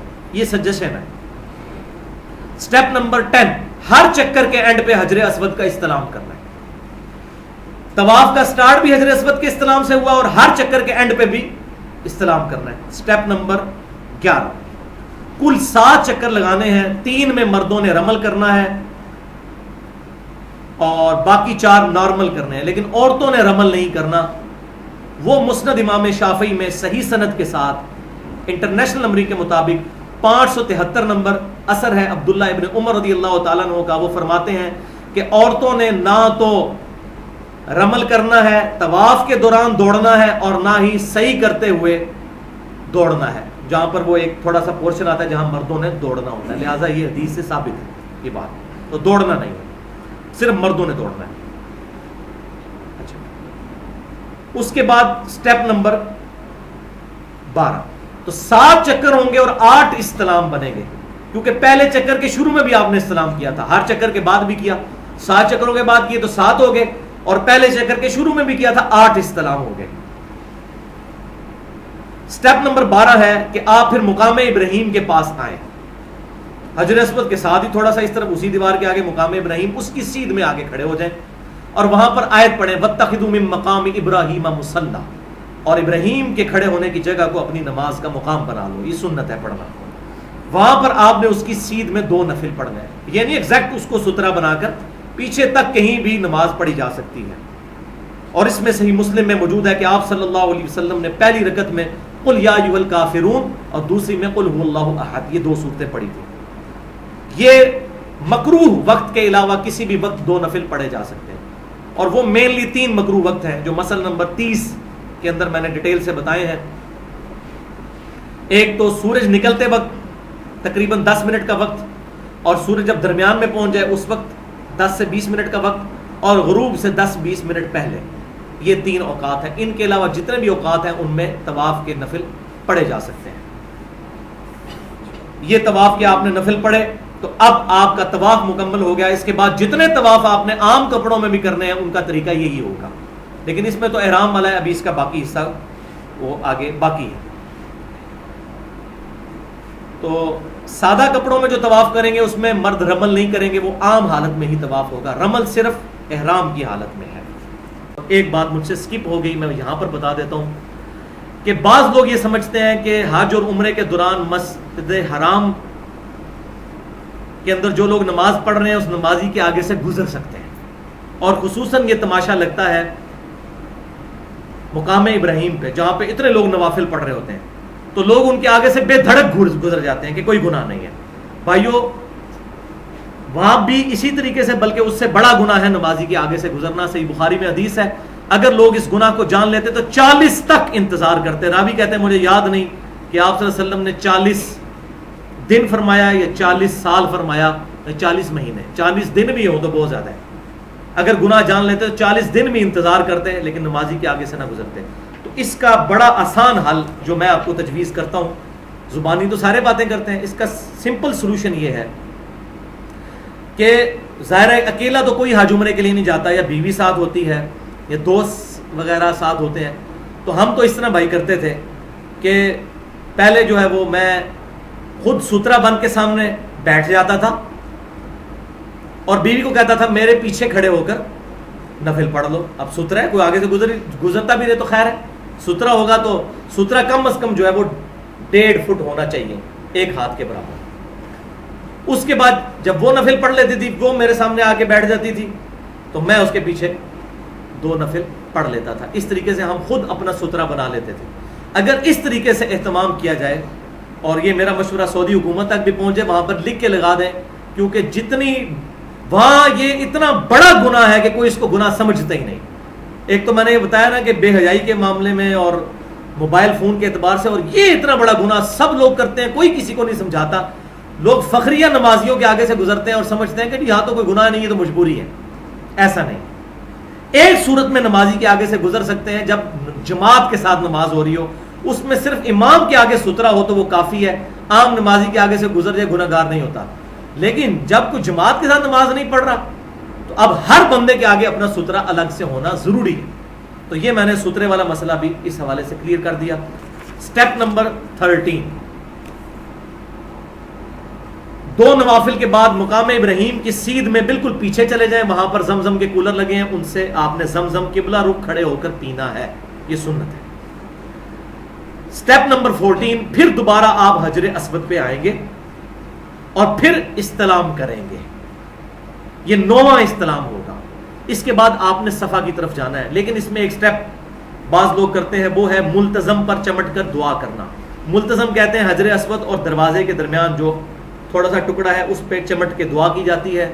ضعیف روایتیں اس میں ملتی ہیں. ایک ہی مین اس کی سب سے مضبوط روایت جس کو بنیاد بنایا جاتا ہے، لیکن وہ بھی پکی ضعیف ہے، سنن ابی داؤد میں انٹرنیشنل نمبرنگ کے مطابق 1899 اور سنن ابن ماجہ میں 2962 ہے.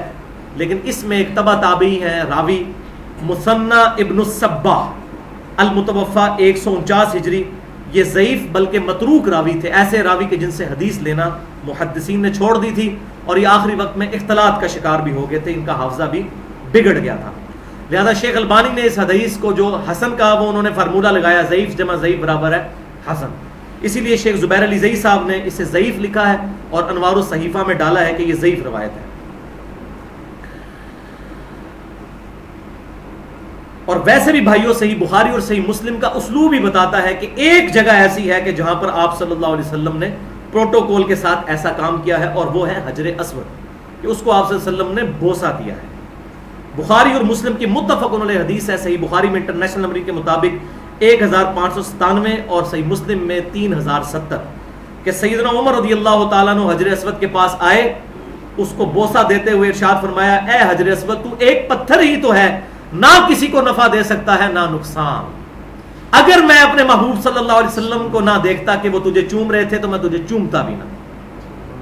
تو حجر اسود کا اگر یہ سٹیٹس ہے تو ملتزم اور رکن یمانی وہ کہاں پر کس لیول پہ آئیں گے؟ تو حجر اسود جو ہے، اس کے ساتھ بعض لوگوں نے جوڑ دیا کہ سیدنا علی نے سیدنا عمر سے کہا کہ نہیں، یہ نفع بھی دیتا ہے اور نقصان بھی دیتا ہے. یہ روایت کہیں پر نہیں لکھی ہوئی. بخاری اور مسلم کا میں نے نمبر بتا دیا، خود کھول کے دیکھ لیں، روایت اتنی ہے. لیکن یہ بات درست ہے جامعہ ترمذی اور سنن ابی داؤد میں، سنن ابن ماجہ میں، ترمذی میں 961 نمبر، ابن ماجہ میں 2944 کہ نبی صلی اللہ علیہ وسلم نے فرمایا، اللہ تعالیٰ قیامت والے دن حجر اسود کو 2 آنکھیں اور ایک زبان دے گا جس سے وہ بولے گا، اور ان لوگوں کے حق میں گواہی دے گا جس نے اس کو چوما ہوگا. وہ تو ہر نماز پڑھنے والی جگہ بھی گواہی دے گی. ہم یہاں پر درس قرآن سن رہے ہیں، یہ جگہ بھی گواہی دے گی. بوسہ ضرور دیں حجر اسود کو، اس میں کوئی شک نہیں ہے کہ یہ بہت اہم ترین پتھر ہے. لیکن لیکن لیکن اب یہ کڑوی بات ہے، بہت کڑوی بات، کہ جو بے حیائی کا طوفان بدتمیزی حجر اسود کے پاس ہوتا ہے، یقین کریں ولیعوذ باللہ تعالی، مردوں اور عورتوں کا اختلاط وہاں دیکھنے میں ملتا ہے. عورتوں پہ مرد چڑھے ہوئے ہوتے ہیں، مردوں پہ عورتیں چڑھی ہوئی ہوتی ہیں. اتنا رش، ہزاروں لوگ جب ایک پتھر کو چومنے کے لیے آئیں گے تو کیا حالت ہوگی. میرا تو جا کے سارے کا ساری وہاں پہ روحانیت جو ہے نا، میں نے کہا یار خانہ کعبہ کے اندر اتنی بے حیائی مچائی ہوئی ہے ایک مستحب کام کو پورا کرنے کے لیے، جبکہ وہ استلام دور سے بھی ہو سکتا ہے. یہ 5 چیزیں ایسی ہیں جو مجھے بڑی عجیب لگی. ایک تو جن سے میرا دل کھٹا ہوا، ایک تو یہ والی چیز. دوسرا، طواف کے دوران لوگ بھیک مانگ رہے ہوتے ہیں. آپ طواف کر رہے ہیں، نیچے لوگوں نے ہاتھ، اور اکثر پاکستانی ہوتے ہیں، یہ سندھ کے رہنے والے لوگ. تیسرا، موبائل بجتے ہیں. چوتھا، نظروں کی حفاظت وہاں پر بڑا مشکل ہو جاتا ہے. کیونکہ عورتوں کے چہرے کھلے ہوئے ہیں، ظاہر ہے کہ میں نے بتا دیا، وہ تو حکم ہے، یہی آزمائش تھی. تو جس کو یہاں پر بد نظری کی عادت ہے وہ وہاں جا کر بھی کوئی اس کا کوئی سوئچ آن نہیں ہو جائے گا کہ وہ بڑا نیک و پرہیزگار ہو جائے گا. جڑے اتنے پیڑے وہ لاہور بھی پیڑے، جو ادھر برے ہیں وہ لاہور جا کے بھی برے ہوں گے، خانہ کعبہ میں بھی برے ہوں گے. اور پانچویں چیز، ہر موقع پر صبر کا دامن تھامنا، یہ بڑا مشکل کام ہے. بھائیو، جامعہ ترمذی میں 877 نمبر حدیث ہے، اور مسند امام احمد میں بھی صحیح سند کے ساتھ 2796 کہ آپ صلی اللہ علیہ وسلم نے فرمایا کہ جنت کا یاقوت، یہ کالا پتھر حجر اسود اللہ تعالیٰ نے اتارا تھا، یہ دودھ کی طرح سفید تھا، لیکن لوگوں کے گناہوں کی نحوست کی وجہ سے اس کا رنگ کالا پڑ گیا، اس لیے اب اسے حجر اسود کہتے ہیں. اسود عربی میں کہتے ہیں کالے رنگ. اب یب کہتے ہیں سفید کلر. تو یہ سیاہ ہوا لوگوں کے گناہوں کے اثرات کی وجہ سے پتھر سیاہ ہو گیا. پتھر کا اثر لوگوں پہ نہیں پڑا، یہ پوائنٹ ذرا نوٹ کرنا ہے. اب اس سے انداز لگائیں کہ اگر جنت کا وہ یاقوت، اس کا اثر لوگوں پہ نہیں پڑ رہا، الٹا لوگوں سے وہ اثر لے رہا ہے، تو یہ جو یاقوت، مرجان اور زمرد لوگ یہ انگوٹھیاں پہنتے ہیں اور یہ یقین رکھتے ہیں کہ اس کی وجہ سے کوئی ہمیں نفع پہنچ جائے گا، تو وہ آپ خود سوچ لیں جنت کا پتھر کسی کو نفع نقصان نہیں دے سکتا. اور سیدنا عمر نے کیسا عقیدہ امت کو دیا کہ تو پتھر ہی ہے، نہ نفع دے سکتا ہے نہ نقصان. اب سیدنا عمر کے سامنے اگر کوئی یہ انگوٹھیاں پہن کے آ جائے اور کہے کہ جی میں نے اس لیے پہنی ہوئی ہے، تو پھر حضرت عمر کے جلال کا سامنا بھی اس کو کرنا پڑے گا کہ وہ تو حجر اسود کے اوپر اتنا بڑا فتویٰ لگا رہے ہیں، تو یہ پتھر کس، وہ جنت کا یاقوت اور یہ تو دنیا کا یاقوت. سٹیپ نمبر 15، اور وہ ہے صحیح کا آغاز، یعنی 9واں استلام کر کے آپ صفا کی طرف آئے، یعنی حجر اسود والے کونے میں پیچھے چلے جائیں، وہاں پر پہاڑی صفا کی اور اس سے 0.5 کلومیٹر دور بالکل سوسی سیدھ میں triple story building, air condition بہترین، کوئی پرابلم ہی نہیں جناب صحیح کرنے میں. پہلے کرنی تو بڑی مصیبت ہوتی تھی. تو صفا سے مروہ تک آپ نے صحیح کرنی ہے. صفا پر پہنچے اور وہاں پر جا کے یہ آیت پڑھنا سنت ہے، ان الصفا والمروہ من شعائر اللہ، بے شک صفا اور مروہ اللہ کی نشانیوں میں سے ہے.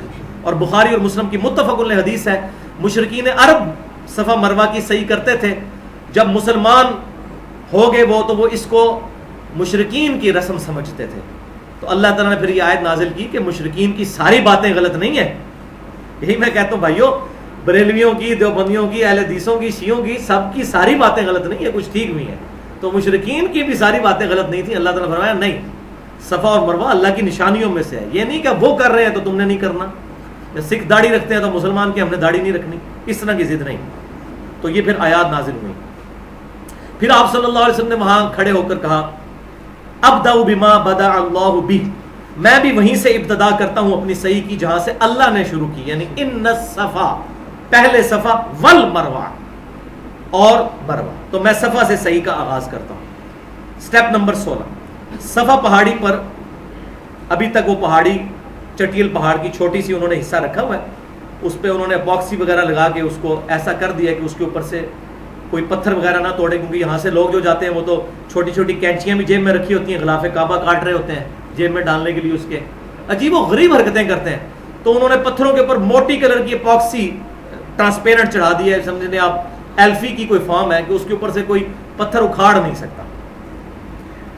تو وہ ابھی اس کے نشانات باقی ہیں.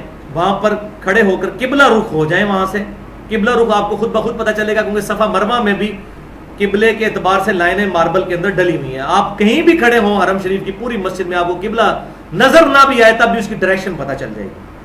تو ہاتھ اٹھا کر دعا کی طرح ہاتھ اٹھا کر قبلہ رخ، کلمات پڑھیں، اللہ اکبر اللہ اکبر اللہ اکبر، یہ 3 دفعہ. پھر لا الہ الا اللہ وحدہ لا شریک لہ لہ الملک ولہ الحمد وہو علی کل شیء قدیر، مشہور ہے. اس کے علاوہ بھی ہیں چیزیں، تو ضروری نہیں، لیکن یہ ذکر ضرور کریں. اس کے علاوہ ملتا ہے لا الہ الا اللہ وحدہ انجز وعدہ، یعنی وہ اللہ جس نے اپنا وعدہ پورا کیا، ونصر عبدہ، اور اس نے اپنے بندے محمد صلی اللہ علیہ وسلم کی مدد فرمائی، وہزم الاحزاب وحدہ، اور اکیلا سب کے سب کافروں کے گروہ کو شکست دے دی. اللہ اکیلے. اللہ. پھر دعائیں مانگیں، نبی صلی اللہ علیہ وسلم نے وہاں لمبی دعائیں مانگی، اور پھر یہ 3 دفعہ یہ کام کرنا ہے. پھر وہ اللہ اکبر 3 دفعہ یہ صفا پہ کرنا ہے. اس کے بعد آپ نے مروہ کی طرف چلنا شروع کر دینا ہے. سٹیپ نمبر 17، صفا سے چلتے ہوئے مروہ تک آئیں، 0.75 کلومیٹر 0.5 کلومیٹر تقریباً بنتا ہے، آدھا کلومیٹر. تو مروہ کی پہاڑی پر بھی جا کے یہی کام آپ نے کرنے ہیں جو صفا پہ کیے تھے.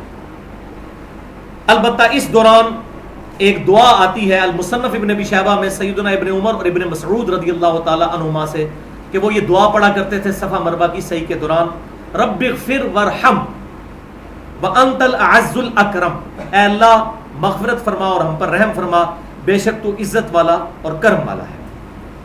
سٹیپ نمبر 18، صفا کے قریب جب مروہ کی طرف جائیں گے تو صفا مروہ کا اگر سینٹر کر لیں، اس کا بھی آگے سینٹر کریں تو صفا کے جو قریب والا حصہ بنتا ہے وہاں پر 2 سبز ستون اور لائنیں بنی ہوئی ہوں گی. وہاں پر پہلے ڈھلوان ہوتی تھی، وہاں سے اما ہاجر رضی اللہ تعالی عنہا، میں نے بتایا ہاجرہ لفظ نہیں ہاجر لفظ ہے، وہاں سے دوڑ کر گزری تھی. تو وہاں سے دوڑ کر گزرنا نبی صلی اللہ علیہ وسلم کی بھی سنت ہے، لیکن صرف مردوں نے گزرنا ہے. وہ مسند امام شافعی میں صحیح سند کے ساتھ 573 نمبر اثر ہے کہ ابن عمر رضی اللہ تعالیٰ عنہما کہتے ہیں کہ چاہے رمل کرنا ہو، طواف کے دوران دوڑنا ہو یا سعی کے دوران دوڑنا ہو، یہ صرف مردوں کے لیے خاص ہے، عورتیں ایسا کام نہیں کریں گی. تو وہاں سے دوڑ کر گزرنا ہے، عورتیں نارمل چلیں گی. Step number 19، second last step, Marwa پہنچ کر وہی دعائیں کریں جو کہ آپ نے صفا پر کی تھی. تو یہاں بھی 7 چکر کاٹنے ہیں، لیکن یہ 7 چکر آدھے ہیں، 3.5 بنے گا. یعنی صفا سے مروہ گئے تو 1 چکر، مروہ سے واپس صفا آئے تو 2 ہو گئے.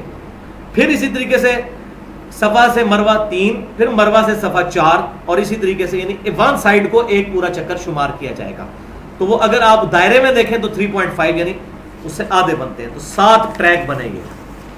تو آخری 20 نمبر سٹیپ یہ ہے کہ مروہ پر پہنچ کر 7ویں ٹریک کے اینڈ میں مرد حضرات جو ہیں وہ یا حلق کروائیں. بخاری اور مسلم میں حدیث ہے، آپ صلی اللہ علیہ وسلم نے 3 دفعہ دعا کی ان لوگوں کے لیے جو کہ حج اور عمرے میں حلق کرواتے ہیں، یعنی ٹنڈ کروانا جسے ہم کہتے ہیں، سر سے مکمل بال اس طرح سے ریموو کر دینا.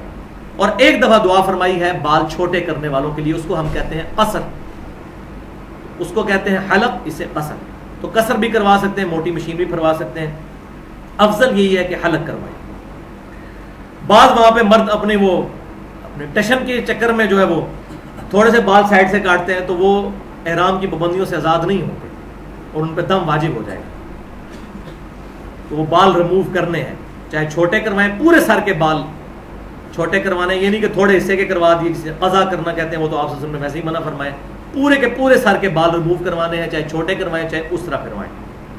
عورتوں کے لیے اس میں حکم ہے کہ 1 پور کے برابر یا 2 پور کے برابر چٹیا اپنی اس کے گرد لپیٹ کے اس کے وہ کینچی سے بال کاٹ دیے جائیں، باقی کاٹنے کی ضرورت نہیں، اتنے ہی کافی ہیں. تو آپ جیسے ہی مروہ پر پہنچیں گے باہر جام کھڑے ہوئے ہوں گے، باہر بہت ساری دکانیں، 5 ریال وہ رہتے ہیں، عرصہ دراز سے ایک ہی ریٹ ہے وہ اس کو حلق کروانے کے. الحمدللہ اب آپ احرام کی پابندیوں سے آزاد ہو جائیں گے جیسے ہی بال کٹوائیں گے یا اس طرح بھروا دیں گے.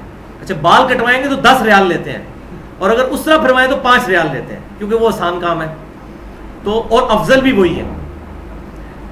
اب یہ آپ کا مکمل ہو گیا عمرہ. اب سکون سے کمرے میں جا کر چادریں کھولیں، غسل کریں اور نارمل کپڑے پہن لیں، تو آپ کا یہ مکمل عمرہ الحمدللہ ادا ہو گیا. یہاں پر 2-3 باتیں میں اینڈ میں بتا دوں. بعض لوگوں میں یہ عقیدہ ہے کہ جو عمرہ کر لے اس پہ حج کرنا فرض ہو جاتا ہے. یہ 100% جھوٹ ہے. فرض تو ہے ہی حج، عمرہ تو ہے ہی نہیں، اور حج اس پہ فرض ہے جس کی استطاعت ہے. اب جس کی حج کی استطاعت نہیں وہ اگر صرف عمرہ کر لیتا ہے تو عمرہ کرے، نفلی ثواب ہے. لیکن یہ نہیں کہ عمرہ کر لیا تو اب پھنس گیا حج کرے گا، نہیں بھائی. عمرے کا ریٹ اس وقت پاکستانی رمضان کے علاوہ 70-80 ہزار روپے ہے، اور حج کا ریٹ 3 لاکھ سے شروع ہوتا ہے. اب جس کے پاس 70-80 ہزار ہے وہ کیسے حج اس پہ فرض ہوگا جب تک اس کے پاس اتنی رقم نہ جوڑ دے؟ تو یہ بات غلط ہے. دوسرا، ایک سفر میں ایک ہی عمرہ ہو سکتا ہے. اگر دوسرا عمرہ کرنا ہے تو واپس میقات تک جانا پڑے گا، وہاں سے 92 کلومیٹر دور. بعض لوگ مسجد عائشہ پر جسے تنعیم جگہ ہے وہاں پر جا کر احرام باندھ کے بار بار وہاں پر کر رہے ہوتے ہیں اور اپنی وہ ٹینٹ بھی چھلوا لیتے ہیں، اتنی دفعہ اس طرح مرواتے ہیں اور بڑے خوش ہوتے ہیں. اور یہ جو کام کر رہے ہیں یہ کسی کے نزدیک بھی جائز نہیں. اہل سنت کہلوانے والے تینوں گروہ، بریلوی، دیوبندی اور سلفی، یعنی اہل حدیث نہ اہل تشیع، کوئی اس بات کو صحیح نہیں سمجھتا. یہ سیدہ عائشہ کے ساتھ معاملہ یہ ہوا تھا، بخاری اور مسلم میں ڈیٹیل ہے کہ وہ بھی حضور کے ساتھ حج کے لیے نکلی، اور صلی اللہ علیہ وسلم حج قران یا حج تمتع کرنے کے لیے، تو دونوں میں عمرہ ساتھ ہوتا ہے۔ سیدہ عائشہ کو حیض آ گیا تھا، جو عورتوں کے ساتھ پرابلم ہے، تو نبی صلی اللہ علیہ وسلم نے ان کو کہا کہ بس اب تم تو عمرہ تو نہیں کر سکتی، باقی کام کرو۔ یوم عرفہ والے دن وہ پاک ہوئیں، تو نبی صلی اللہ علیہ وسلم نے بعد میں ان سے عمرہ کروایا۔ حالانکہ حج میں تو عمرہ پہلے ہوتا ہے، ان کا عمرہ بعد میں اس عمرے کا ایکویلنٹ کرایا اور ان کو وہاں سے احرام باندھنے کے لیے ساتھ بھیجا۔ اگر یہ چیز ہوتی تو صحابہ کرام بھی بار بار عمرے کر رہے ہوتے، کوئی ضعیف روایت بھی مل جائے اس کے اوپر، کوئی نہیں ملتی۔ یہ بہت بڑی غلطی، بلکہ اس کو اگر بدعت بھی کہا جائے تو کوئی سخت الفاظ نہیں ہوں گے۔ آفاقی جو ہے اس کو میقات تک جانا ضروری ہے۔ ہاں جو مکہ شریف کا پرماننٹ رہائشی ہے تو وہ تو اس کو بھی تنعیم یا مسجد عائشہ جانے کی ضرورت نہیں، وہ اپنے گھر سے بھی جتنی دفعہ چاہے عمرے کا احرام باندھ سکتا ہے۔ الحمدللہ اس بات کے اوپر اجماع ہے۔ اور آخری بات بھائیو، آج کل آسانی ہو گئی ہے، عورتیں ایسی گولیاں استعمال کر سکتی ہیں جن سے ان کا حیض رک جاتا ہے، میڈیکلی الاؤ ہے، سب اس پہ متفق ہیں، کوئی ایسا مسئلہ نہیں۔ کچھ عرصے کے لیے عورتوں کے پیریڈز رک جاتے ہیں اگر وہ مانے حیض گولیاں استعمال کر لیں، مارکیٹ سے مل جاتی ہیں سستے داموں۔ اس کا بڑا فائدہ ہے، حج اور عمرے کی روحانیت ڈسٹرب نہیں ہوتی، ورنہ ظاہر ہے کہ میاں بیوی حج پر گئے ہوئے ہیں اور وہاں پر اس طرح کی پرابلم بن جائے تو اب بیوی جو ہے وہ اب ہوٹل میں بیٹھی ہوئی ہے اور مرد وہاں پہ وہ ایکٹیویٹیز پرفارم کر رہا ہے، عجیب بدمغزی ہو جاتی ہے۔ لہٰذا یہ تھوڑے سے دن ہے، اگر کوئی عورت یہ استعمال کر لیتی ہے تو اس میں کچھ گناہ کا کام نہیں، اور باقی گفتگو ہم انشاءاللہ تیسرا حصہ اگلی دفعہ ڈسکس کریں گے۔ اللہ تعالیٰ سے دعا ہے جو حق بات میں نے کہی اللہ تعالیٰ ہمارے دلوں میں راسخ فرمائے، اگر جذبات میں میرے منہ سے کوئی غلط بات نکل گئی تو اللہ تعالیٰ ہمارے دلوں سے محو کر دے۔ سبحانک اللہم و بحمدک، اشہد ان لا الہ الا انت، استغفرک و اتوب الیک، وما علینا الا البلاغ المبین۔